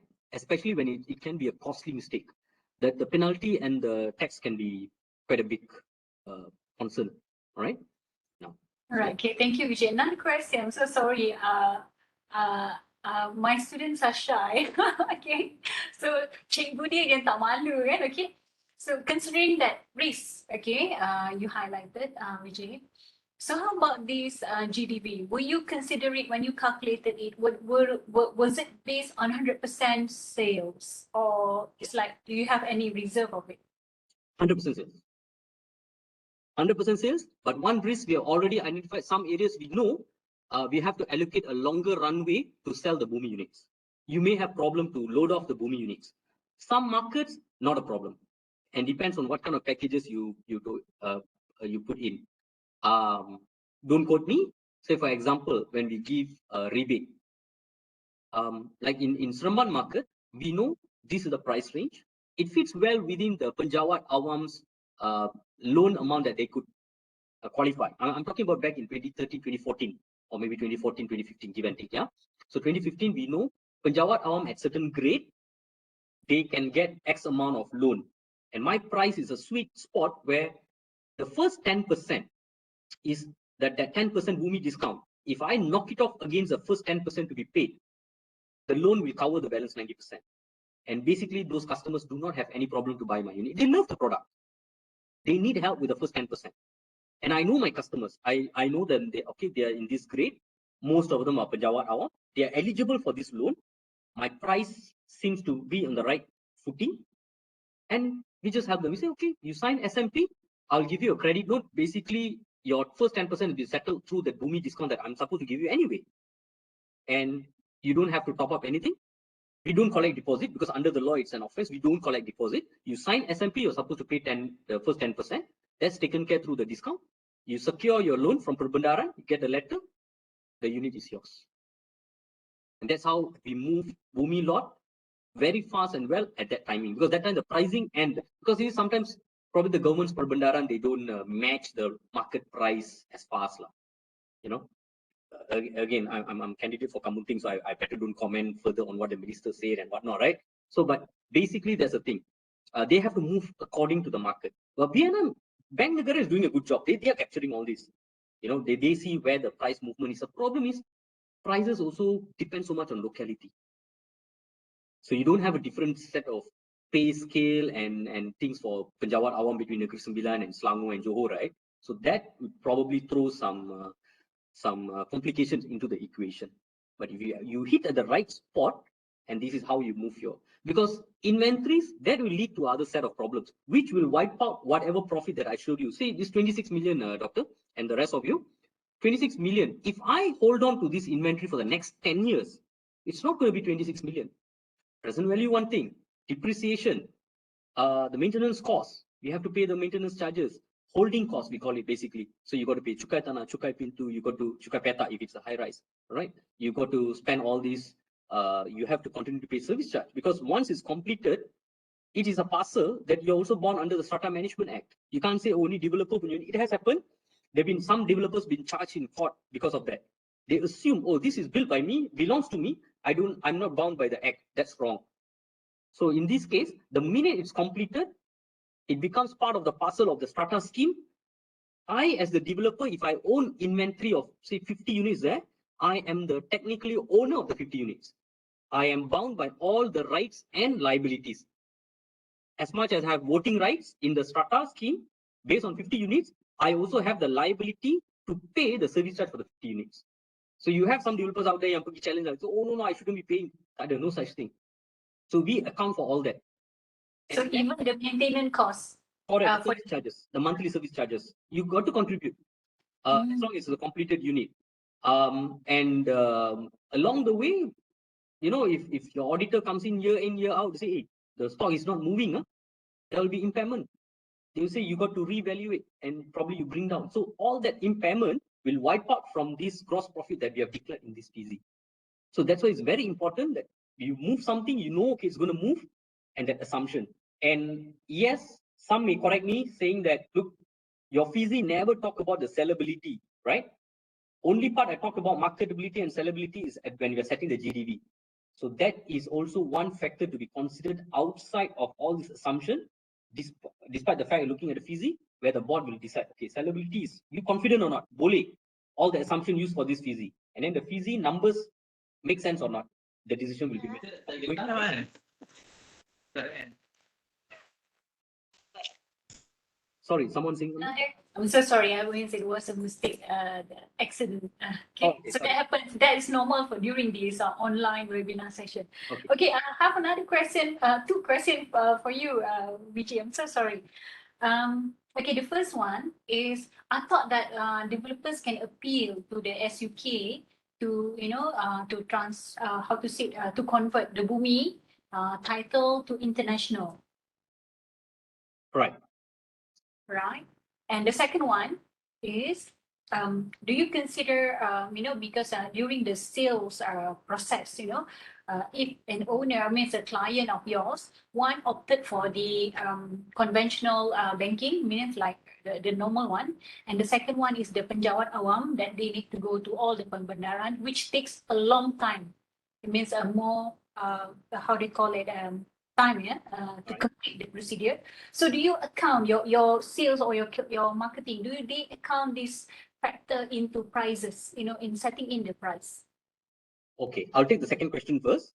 No, we don't account for any delays in the in so-called like, oh, if you're perbendaran, you're going to take a bit longer time, so I'm going to charge you extra. No, we don't do that. We don't do that. In fact, we try to accommodate like established developers like us. We have most banks within our panel. So when we are doing even sales, the bankers are there. They've been briefed about the product and everything. In fact, they would all these banks, they have to get their centralized approval from their HQ. So if public bank wants to fund for this project, no doubt it's Sunrise. They've been working with us. But when it comes to this particular project, they will come and evaluate this project first. Hey, this project, okay, no, they got even easy. They will also look at all the numbers and everything. They say, okay, I think this project can sell well. Okay, we are willing to fund your buyers who want to buy this product for this particular development. Then they are all there. So this will also help to ease up. In fact, now I think with the softwares that they have, they can immediately tell you whether you're eligible or not and how many % margin you get. And I think most famous question from customers basically is like, hey, how much monthly I got to pay? For how long? Say, umur saya 40, saya nak, loan for 30 tahun, how much do I pay monthly? These are the basic questions, and they are able to answer it almost immediately. And we arrange all this. For perbendaran, same thing. We know their documentations requirements. We have a runner to do it.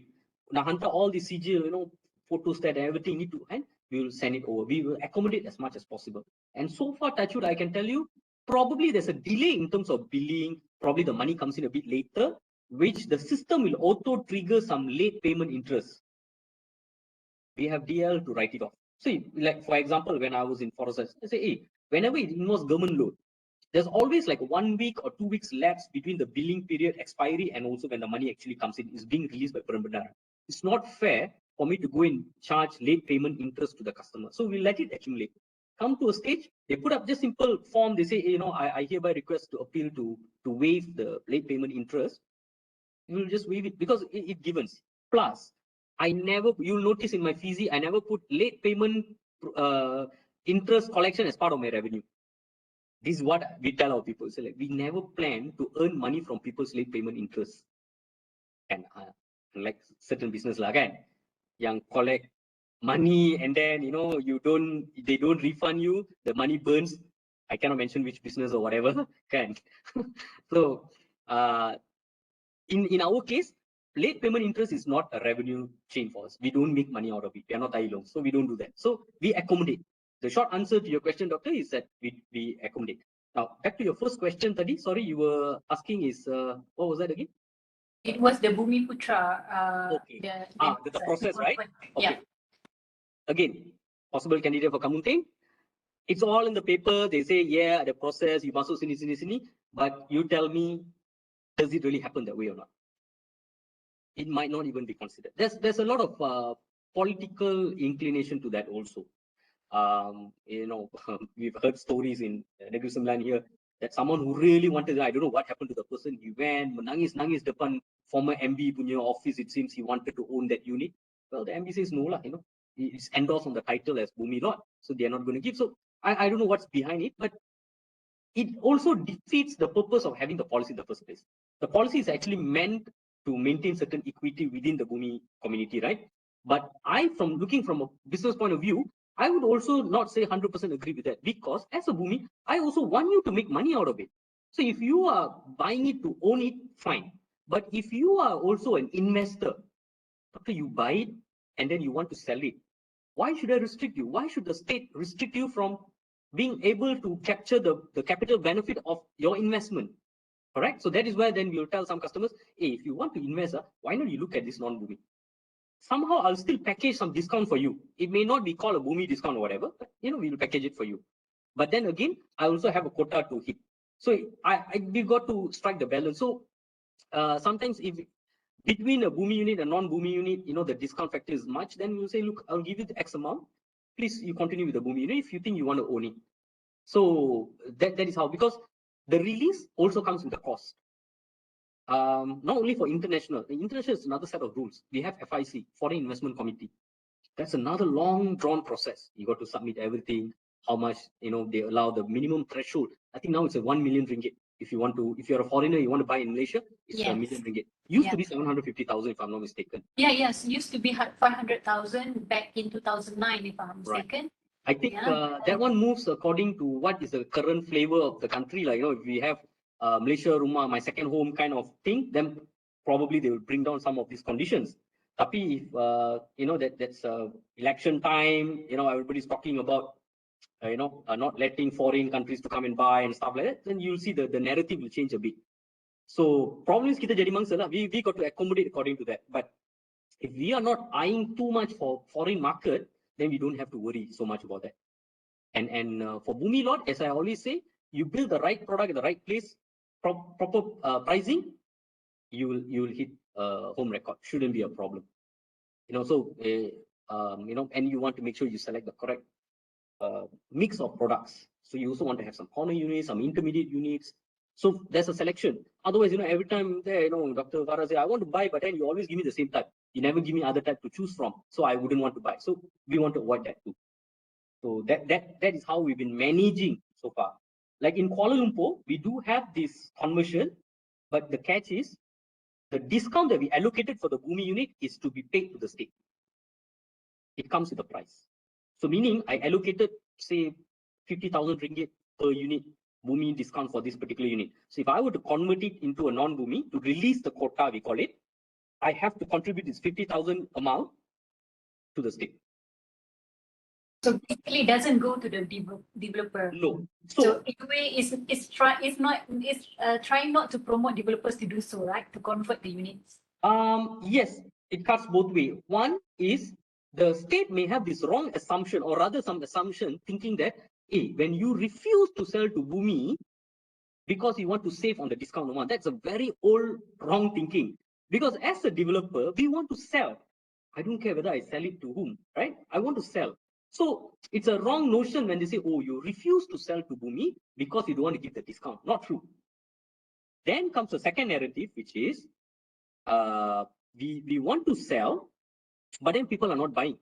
So how do you push for it? So that is a more difficult area that we are paying attention to. It is never a situation, I can tell you, as far as I'm in this line for 20 years, never came a situation that I choose not to sell to a Bumi.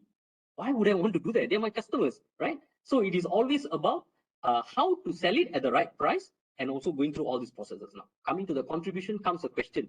How does this contribution now goes back to the original objective of increasing the equity of the Bumi? I can only ask here, and I can please ask you all not to quote me anywhere, because if this question is being put in writing, I'm going to end up in trouble. Because but it's a valid question, don't you think so? Yes, very You're good. giving the money, but then state, you said I didn't fulfill my requirement to meet the equity requirement for Bumi, so I have to pay that amount to you. But what you are going to do with it? Is that then you go and buy a piece of land and you develop purely for Bumi required in a place where Bumi wants to live? I don't know, but probably that is the intention. They should use that money for that purpose, or at least do some special exhibition, or throw in more benefits, through other government agencies, so that you encourage the Bumi to go and buy. So that is probably not happening. By the way, I'm not standing for this coming G. So. Okay. Thank you so much, Vijay. Can I just, we have actually the number of our participants is increasing, and some, like I said, some of them is not students purely. We have Dr. Gobi Krishna here. Dr. Gobi, can you show yourself? Jangan malu. Dr. Gobi is a town planner. Dia ni orang pakar apa, EIA kita ni. Dr. Gobi, cakap sikit.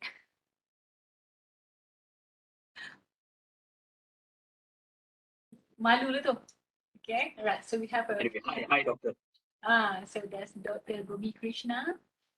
Okay, so this is actually some PhD students, and then some I couldn't, frankly speaking, after these 2 years of COVID online, I couldn't really recall my student, because usually it was physical classes, but now it's online, so it's very difficult. Okay, so is there any questions from the floors? Hi, hello. Hello, hi. Okay, there's one Hi. question. This is Ko. Yeah, Okay, hi. yes, Ko. Good morning, Mr. Vijay. Last time we met at your office, me and Yes, I remember that. still recall. So I have like in total of 8 simple questions, just a simple yes or no lah. Okay, for the first question is that in your enterprise in UEM, how do you actually conduct a feasibility studies for sort of like new trend of development? For example, the previous one was the green development, and the most recent one we have smart city, for example. So how do you run the feasibility studies? Okay, so it's not going to be a yes or no kind of question, right? Okay, I'll keep it very brief. It doesn't run so much away from this feasibility method that we are using. The main difference would come is that the work that is done behind the scene. So for that kind of new development, all the cost factors will be done in more detailed manner before we punch in the numbers into the FISI on 2 main areas. One is the GDV, how much we're going to sell it to based on the price point, and the other one is on the building cost, the construction cost in that FISI. So it comes with certain feature and it has certain price point that will have to be captured at the FISI. The rest of the things remain. Okay. Of course, some of this development, if there's an incentive from the government, that will also be captured here. I see. Because I think we all know that those smart cities, they are promoting a smart concept of living, smart concept of residential. It's just that for now we haven't had yet where the smart house that come with smart price. So I wonder is what is the additional concerns that you mentioned just now? What are the behind the scenes, for example, in UEM cases? Specification. It's what you throw inside there. See, when we say smart homes and everything, it's all about what you throw into the building and the environment. Say, for example, if your street lights are equipped with some automated stuff, it all boils down to the cost. What specification you throw in, and specification means it's money to us. Okay. Same So like green building, green initiatives. See, instead of giving a normal laminated glass, you give the green laminated glass or whatever that carries better EV value. It's all money per square foot or per meter run versus any other ordinary laminated glass. It's money. agreed. Understood. So technically, this specification, we can actually call it as an additional development cost component. Can you agree on that? Yes, to capture the difference, you can always capture it as a separate line item, or probably is embedded within. Say, for example, some of these items, like the window paneling that I told you just now, if it is that is in my tender document and I've already specified I want this kind of specification, the contractor would have priced it in for. So I don't have to carry that extra cost. But unless you're doing an analysis, you would say, like, okay, all the green features, let's take it out separately. Then you'll do an academic study, say, okay, green features effectively cost extra 5% in our overall construction cost. Okay. If you really want to do that, yeah. Like in Understood. our case, we do that kind of analysis sometimes. But then if you're already fixed that, look, no matter what, we're going to give certain green features, or the project has an objective of getting this GBI certification or GBI, you aim for the silver cert or the gold cert, you would have priced in a certain amount. The consultant can actually work out some numbers for you, the GBI consultants. Oh, so you actually employ an external consultant for you to give you a For green range? certification, yes. I see. We do So have. what about for smart houses? Like now the trend is smart city. Everything is smart, smart, smart. Right. Very much relying on the architects who are fluent in that kind of development.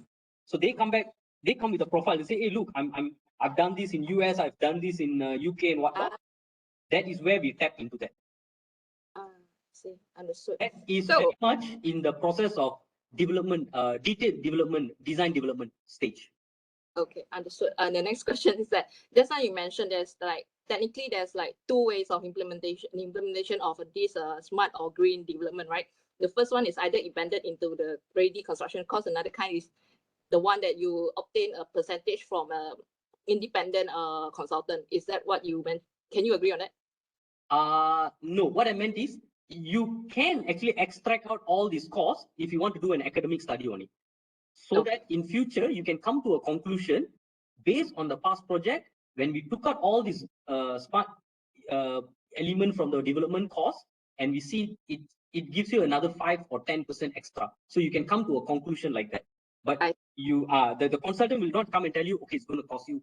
Even if they say that, it's a ballpark. If a consultant steps into your office and says, look, you want to do this, I think it's going to cost you extra another 5 ringgit per square foot. It could be a ballpark figure based on their experience and what they have done. But then, mind you, the concept is so wide that 5 ringgit could be anything. Yeah.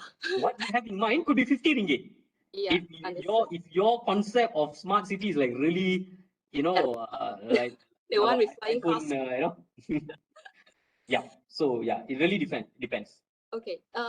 Just wondering, what about UEN? Is what does UEN perceive? What are the most optimum percentage from the overall capital cost in developing, for example, smart houses? Biasanya berapa? Because I've heard from another developers, some are ranging around 3%, some are 5%.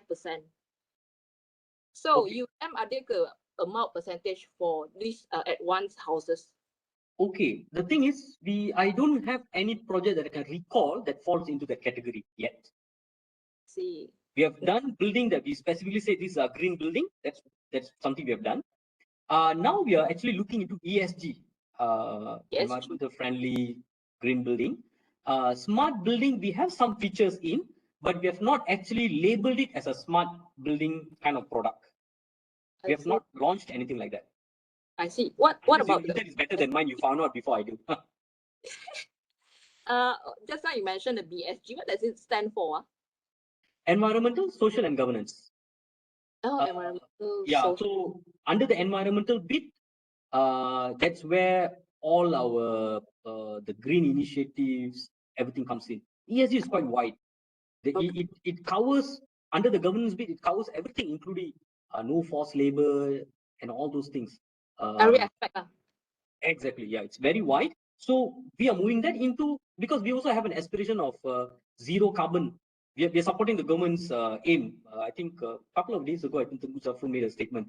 They So, have Malaysia Khazanah plan. is leading into a zero carbon by 2050. Yeah. Okay, moving on to the next question. Because just now I heard you said that sometimes when the feasibility studies went wrong, it might possibly wipe up the whole profit margin or partial or but a part Possible of to it. happen. So normally, how would an organization deal with a profit margin that will be wiped up? It's either does the engineer been fired or how do they handle that? No, I think we have enough set skill to actually do that post-mortem there. The finance guys and the project guys. Because as I said, it's not a rocket science. It's a matter of, that means if a FISI is not working, that means the cost element or the revenue element has been disturbed. Something has happened. It can be as silly as somebody forgot to add on some lines within the Excel. It has happened before. I've captured a FISI like that before. All nicely written, tapi the click nak tambah semua kan, dia tertinggal 2-3 line, and that 2-3 line was a very significant figure, equivalent to about 2 million worth. So the profit, it's a very small project. The profit margin was only 18 million. Sorry, 32 million. That cost factor was about 18 to 19 million, tapi it was declared as 15 million. So then you don't need an expert or engineer to go and pick it up. You check that one thing. Or yeah, mostly it's because of cost element. Okay, again, don't quote me. We have come across a project before this. Some of these elements, the infra element, were all not properly picked up. Eventually, when we run the FISI again, we decided we'll sell off the land. That is how dramatic we can, the other spectrum of the decision that we can make. We will just decide to shelve the project and sell off the land, because FISI tells you everything. We calculate and say, hey, look, somebody is offering you a better price, and here you go. This is what you think you can make, because you missed out everything. Might as well sell the land.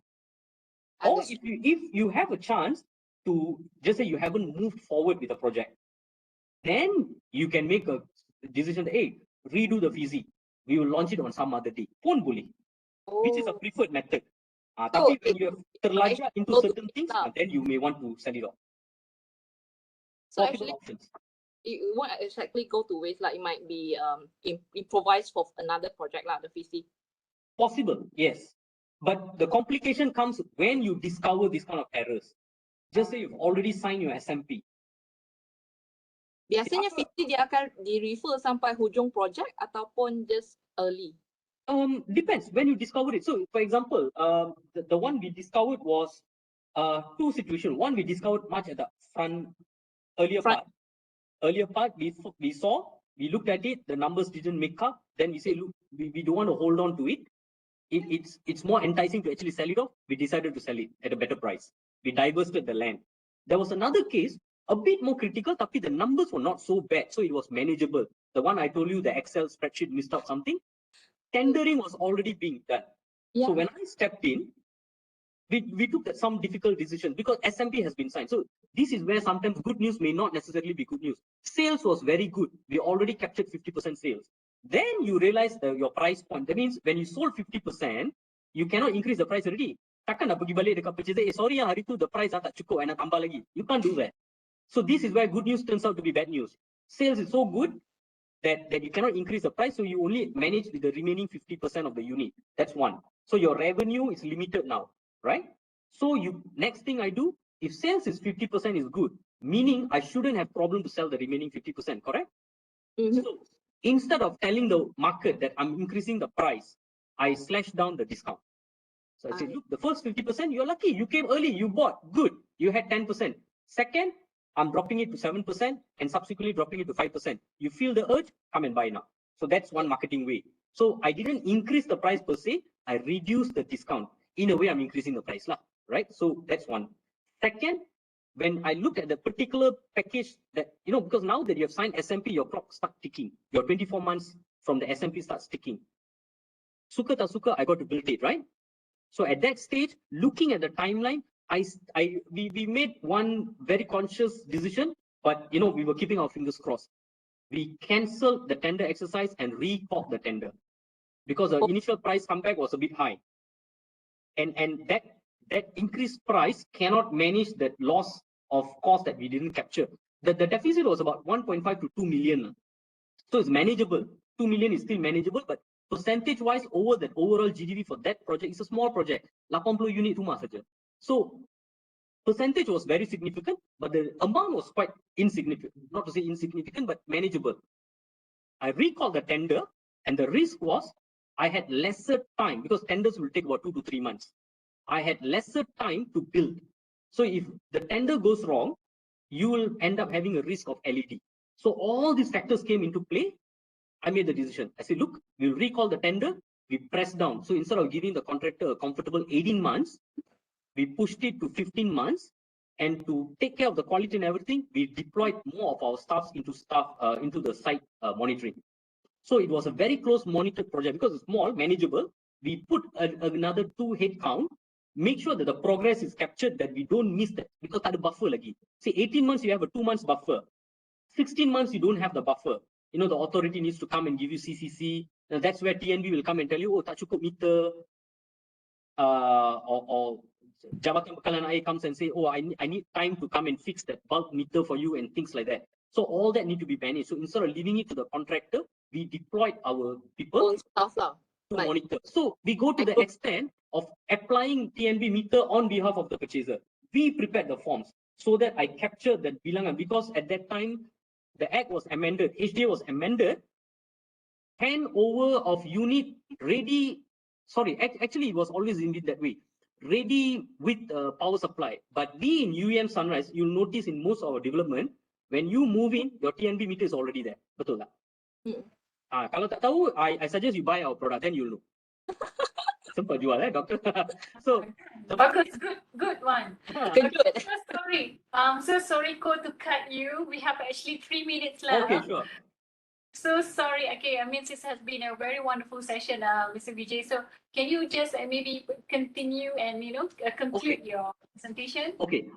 In the interest of time, I mean, if you have further questions, probably you can email over.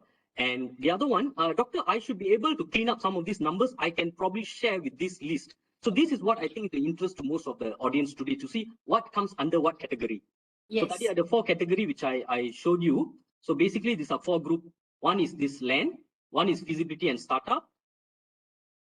Then we have this marketing and promotion and sales related, and the maintenance charges. Now, maintenance charges is mainly for high rise, where we used to pay service charge as a part of the subsidy for the development, like part of the marketing thing. You say, look, when you buy from us, the first year when your service charge is borne by the developer. Moving forward, we stopped doing this because there's a lot more complication thrown in by the Act. Strata Management Act has come in with more requirements, as liability from the purchaser's side and whatnot. So to avoid any complication, legal complication, we have decided and what made it more complicated, because in year 2007, if you remember, the BCP Act was introduced. They brought in this JMB, Joint Management Body, in year 2007. Again, candidate for Kementing. That was one of the badly crafted law in the land back then, year 2007. Even at radar level back then, we were operating. Bar Council was not consulted, so it was badly crafted. Because I think back then the former Prime Minister had announced that the 1st April 2007 they're going to announce some few acts to be amended. So they rushed through it, but the better version of it is the Strata Management Act 2015, because that had a lot of consultation with the industry players.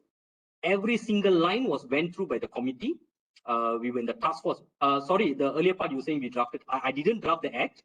I was part of the review committee coming from the industry players. So I was representing radar. So we went through line by line. They bring us to KL, Melaka, Labuan. They lock us in for 3 days. Day in, day out, you just think, oh, tidur pun mimpi all that akta, coming out. But it's a lot of hard work that is worth the while, because you have to get it right. So moving forward, these maintenance charges, we don't quite, have it. I mean, we do some sort of like credit note. You say, okay, I give you 50,000, you utilize to pay your service charge. Okay, I won't say I commit on your behalf. That is one thing. All right. So So you can run through, you can see through, what are the kind of costs that we capture. So these are all the budget that we actually allow for. So under land, you have conversion fee, you have development charges, as I told you. See, in this particular sample, it ran as high as 7.9 million. All right. You have contribution for TNB, the ISF, I told you, the Improvement Services Fund, water supply, we have drainage and irrigation contribution for some local authority.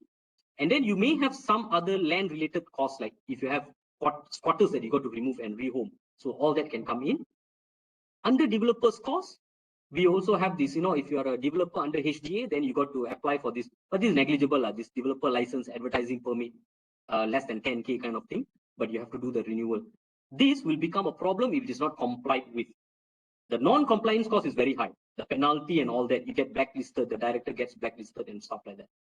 Okay, if you are high rise, you have facility management costs where you, under the act, we have to prepare a management office. But most developers like us, we prepare it with some fit up so that the managing agent can come in and start operating the building.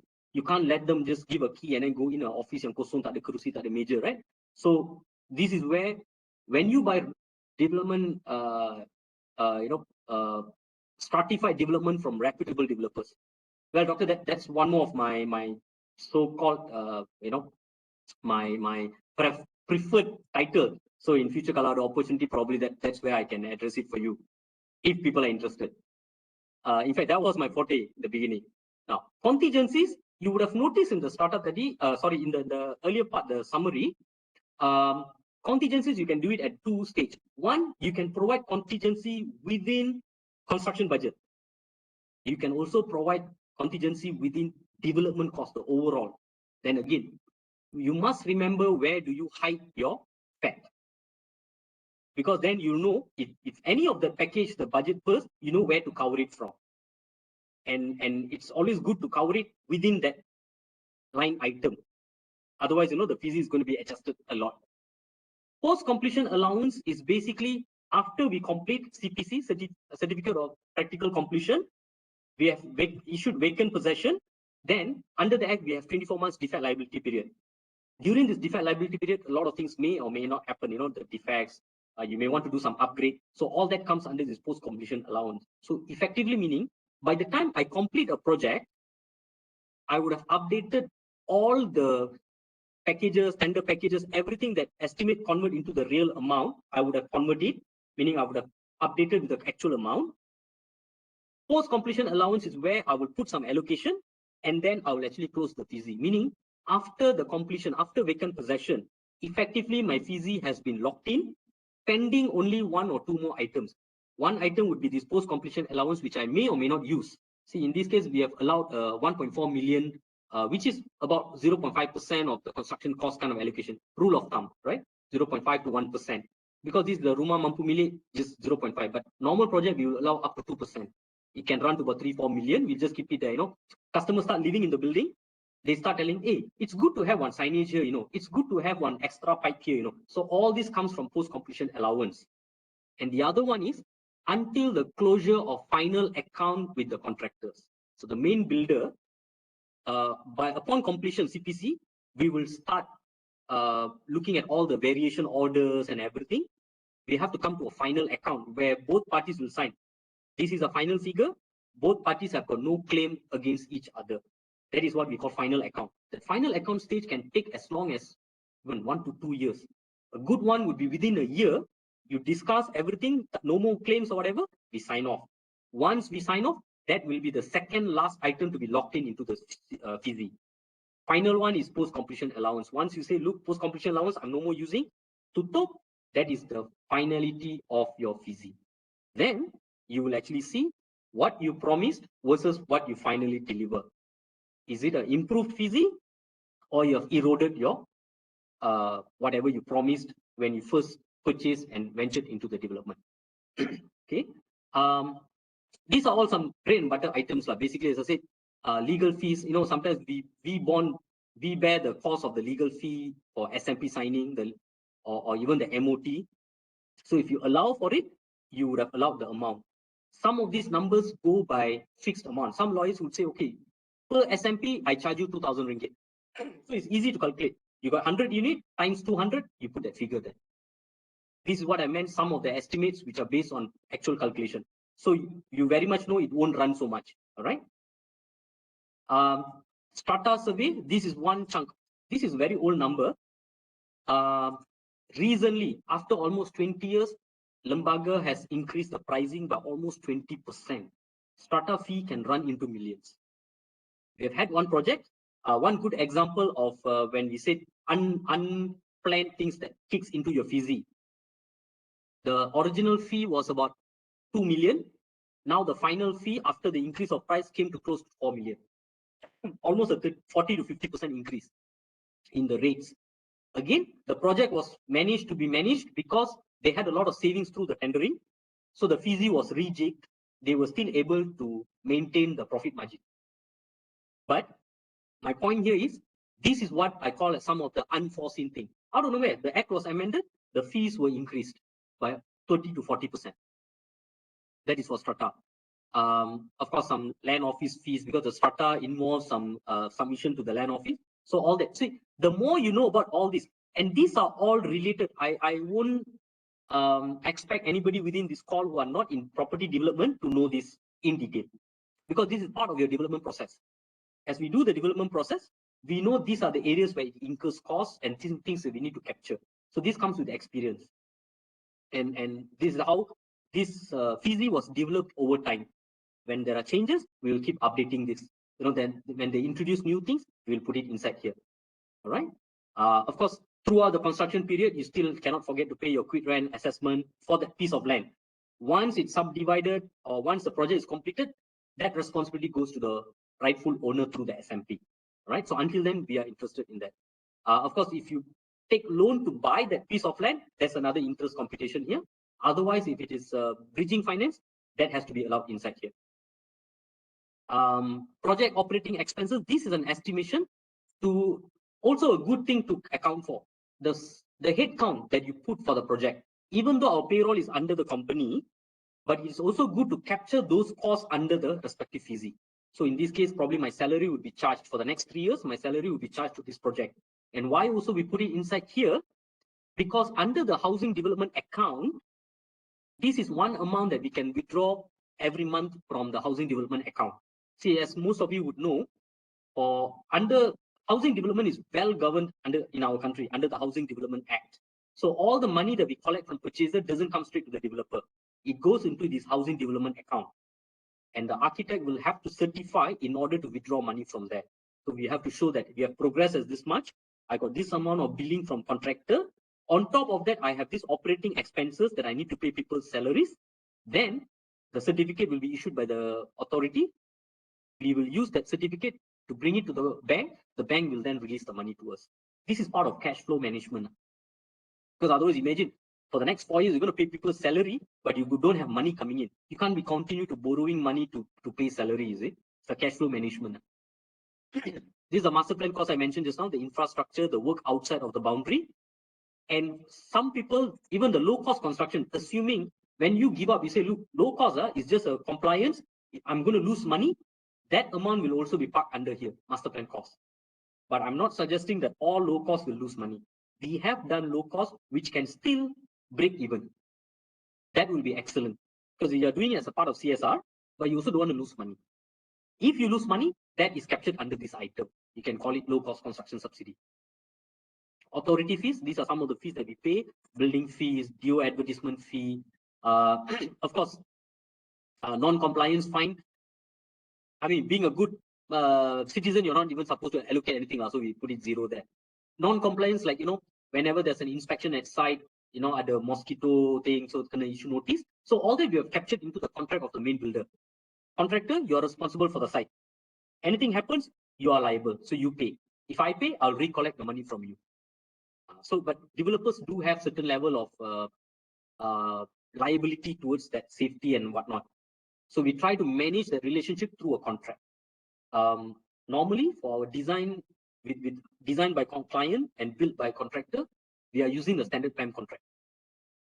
So it's very clear what is the responsibility of the contractor or the nominated subcontractor. All that is all captured there. Unless you go for a design and build, then you probably pick the our PWD's design and build contract. with amendments, right? Consultant fees and reimbursables, as I mentioned earlier. You can break it up: measurement consultant, specialist consultant. It really, feng shui consultant, if you bring them in. So it's good to capture all this, because when you have this data, this will be basis of you to build a new FISI later on. So it's always good, rather than you lump it under one item, break it down like this. So we have the flag. Hey, if I want to bring in feng shui consultant, probably it's going to cost me X amount. It's good to have this kind of details. All right.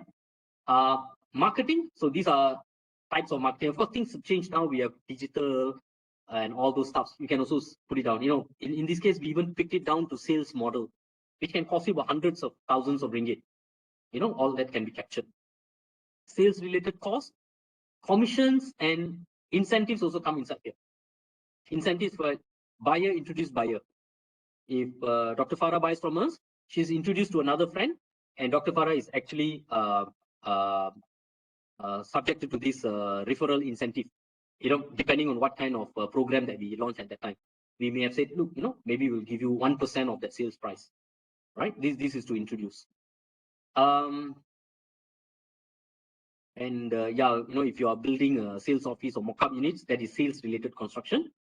Construction cost, as I said, ours is a construction, we call it turnkey, because anyway, its design is ours. So this will be the biggest chunk within the entire cost. And this 156 million has its own working.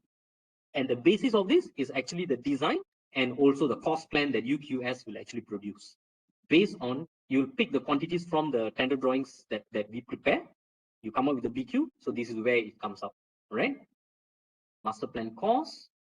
Yeah. So this is the kind of breakdown of what you saw in here just now. All these items. What I showed you just now is the breakdown of all these items. So in GIS, what I'm trying to say is, the more you identify the details of these items, the more accurate your FISI is going to be. If you miss out something, that is what is going to come back to you as an unaccounted for expenses that eventually will start eroding into some of these items. So hopefully it's all managed within this overall budget contingency.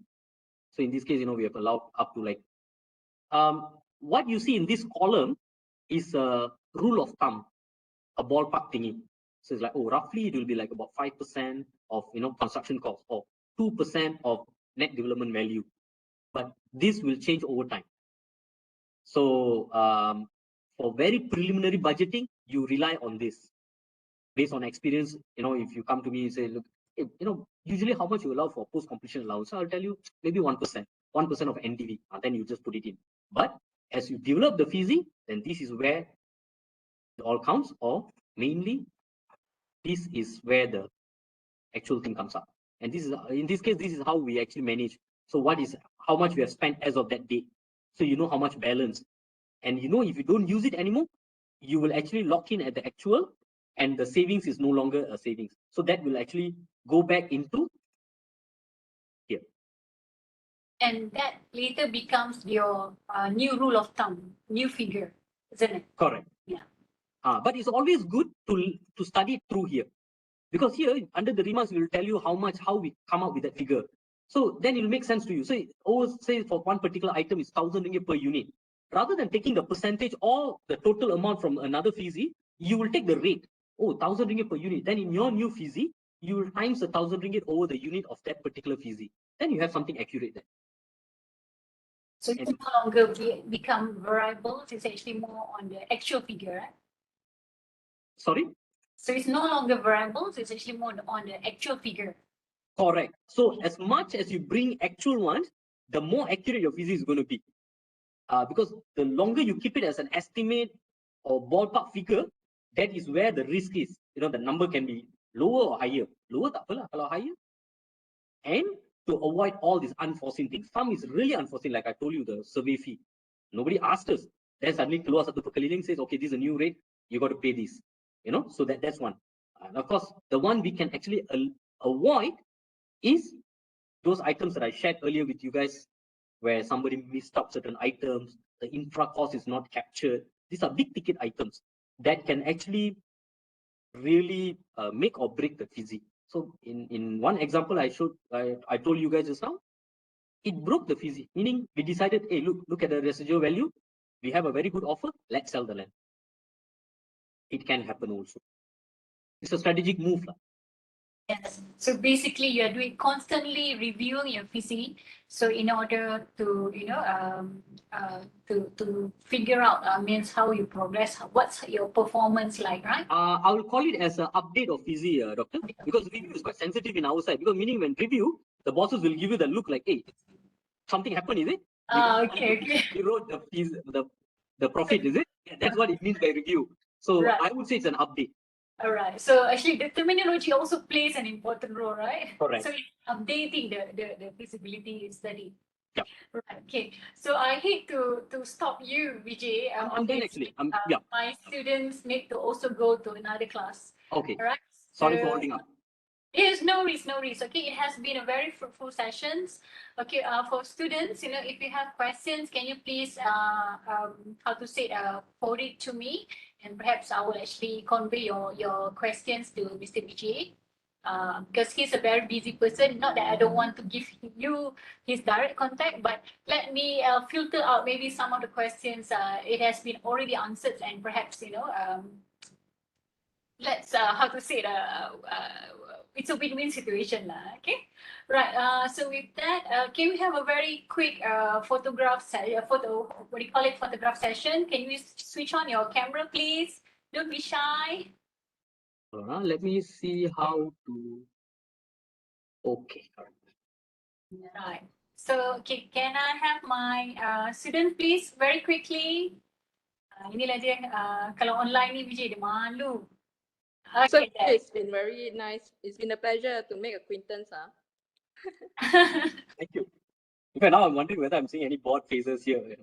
I know I've been going on and on for the last 2 hours, so I hope it wasn't something boring. Okay, so we have a few who has actually switched on their camera. Okay, so I can see my student. Okay, I call it mature student, Zulhelmi here, Hafizan. They are actually my part timers. Despite working, they're also how to say learning. So I really appreciate this guy. The part timers working and studying at the same time. So It's we not easy. okay, come on. Okay, ada Herianto juga, Blansia. Blansia on camera, mana Blansia ni? Okay, that's RFP. And okay, now everyone very quickly give the nicest pose. Okay, smile. 1, 2, 3. Okay, I'm going to go to the next frame. So hold on. Okay, another one. 1, 2, 3. Okay, and the last frame. Tak ada. Okay, there's only 2 frames.